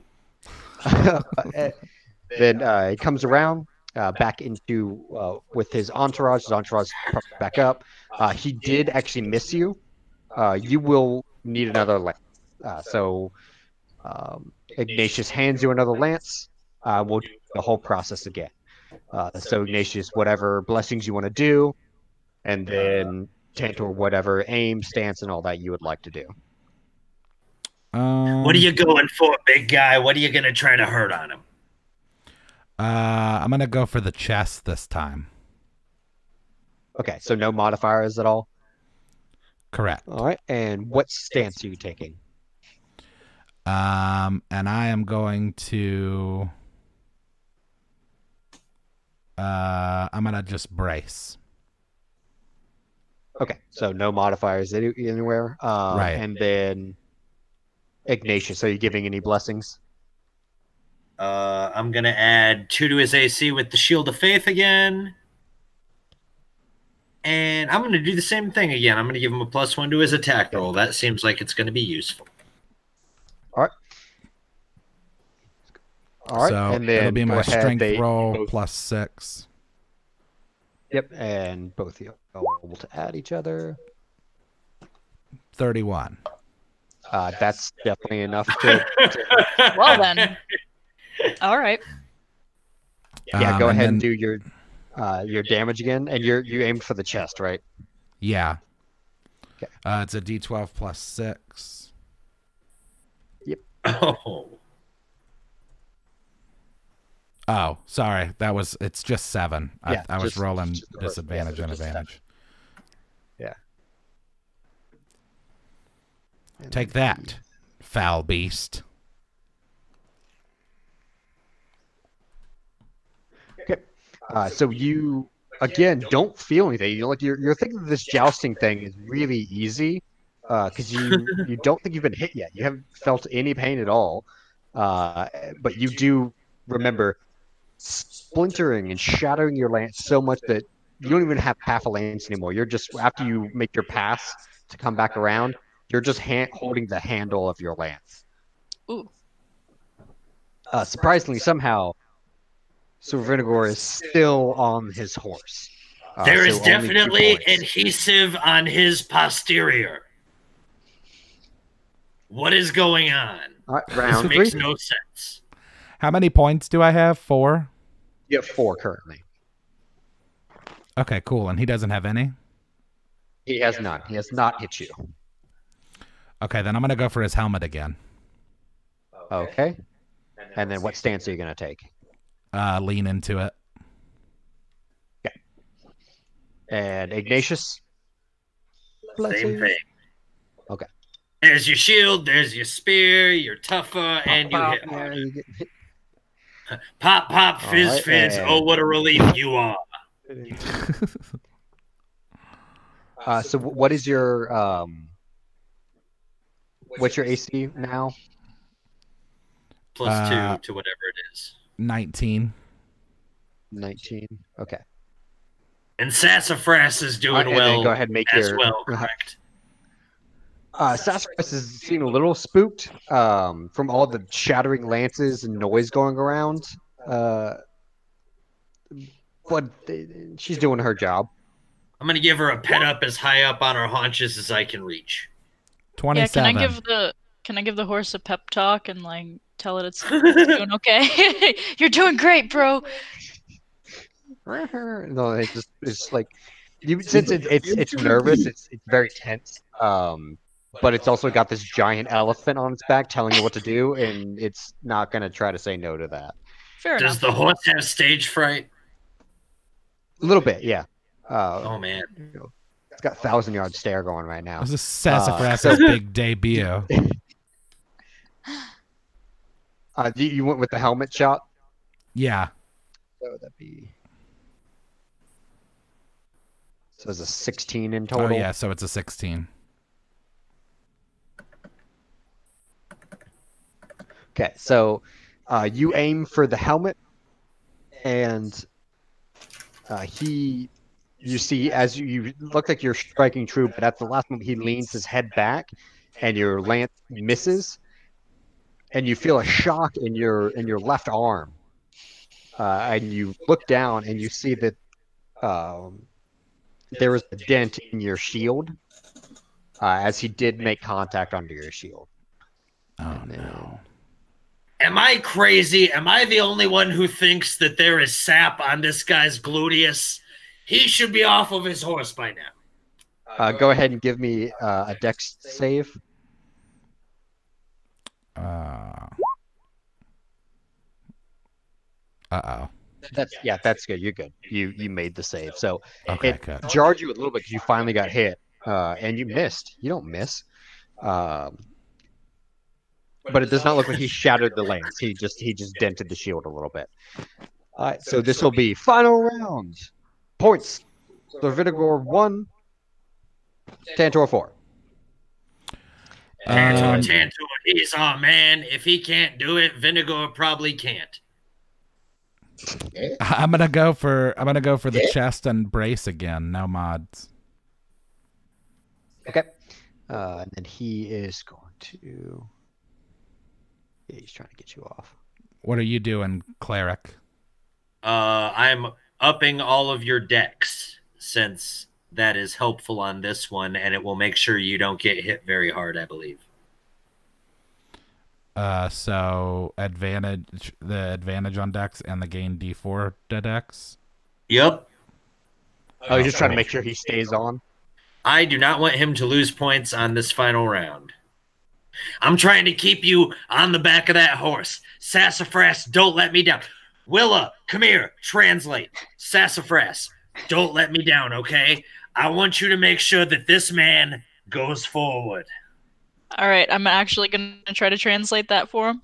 Okay. Sassafras, like, forward. Yes, that's what I've been doing. Have I not been doing good? No. No, you're fine. You've been doing great. He's doing great. Keep doing great. And with that, Tantor charges. Go ahead and make your attack roll. Onward, Sassafras. So 22. Yeah, 16 plus 6. No, 16 plus 5. So 21. That's with your 5. Oh, what you're rolling is a D20 plus 5. Oh, okay. Oh, yeah. and then the other. Oh, yeah, and the other plus. What you did plus 6? Oh no, you just plus 5 because he did the 2 like dex. Yeah. Ones. So that'd be 21. Yes.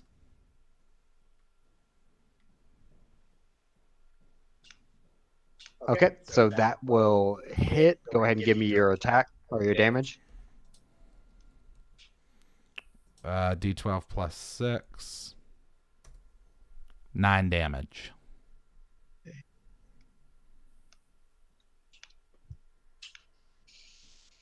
So you are going in for the chest and just bracing. So you hit, but this one's just a hit. You don't shatter the lance. However, you do feel a lance shatter across your face. You see splinters and stars, and give me your dexterity save. Oh boy. You have advantage on it, and also an extra D4. Yeah, your dex is doing well. You got a real big dex there, Tantor. All right, so it's a dex save with advantage. You're doing fine. Add D4 to that 22. Plus 4. So 26. So 26 is definitely enough that your head snaps back and you're seeing stars and splinters. Your helmet you think is actually kind of crushed to your face, but you're able to stay on. You can't really see a whole lot as your vision is completely clouded up, but you feel upright on your horse, and you did get a hit. So you got 5 points to. Since he shattered a lance on your helmet, he did get 2 points. Ending after 4 rounds is 5 points to his 3 points. So you will go ahead and advance to the next round. As you come back to your entourage with a crushed-in helmet, that will take some time and some assistance to get off. We'll go ahead and end there for the week and continue the jousting tournament. Sassafras, are you okay? Oh, Sassafras is just fine. Can I ask Sassafras how he's doing? Sassafras, you don't hear anything from. You're only seeing like 1,000 yards stare out. Give Sassafras an orange. Seems troubled. No horse of mine will eat oranges. And we'll end there for the week. All right. Can I do one more shout out for Ethan, the woodworker Ethan? Because this dice tower is so cool. It like disassembles, and you can make it shorter if you want to. Actually, demonstrate it here. What? Oh, here, you want it? Here. While they're figuring this out, somebody in the chat a while ago suggested that earlier or now, Chaz, someone edits just a picture of the dice tower into the I just VOD. made this. I just made the screen bigger, so hopefully that'll help. Oh, nice. I don't know how to focus on that. There's no way to fit this thing inside one camera shot with what they're using currently. Let's see. Oh, there it is. Okay. Boop, boop, boo. Just keep talking. All right. Keep talking. Just throw the dice down in it. Okay. All right. Oh, you can barely see that low. Okay. Oh well. Yeah, that's it. Drogon, also named Ethan. He's not as cool as Ethan.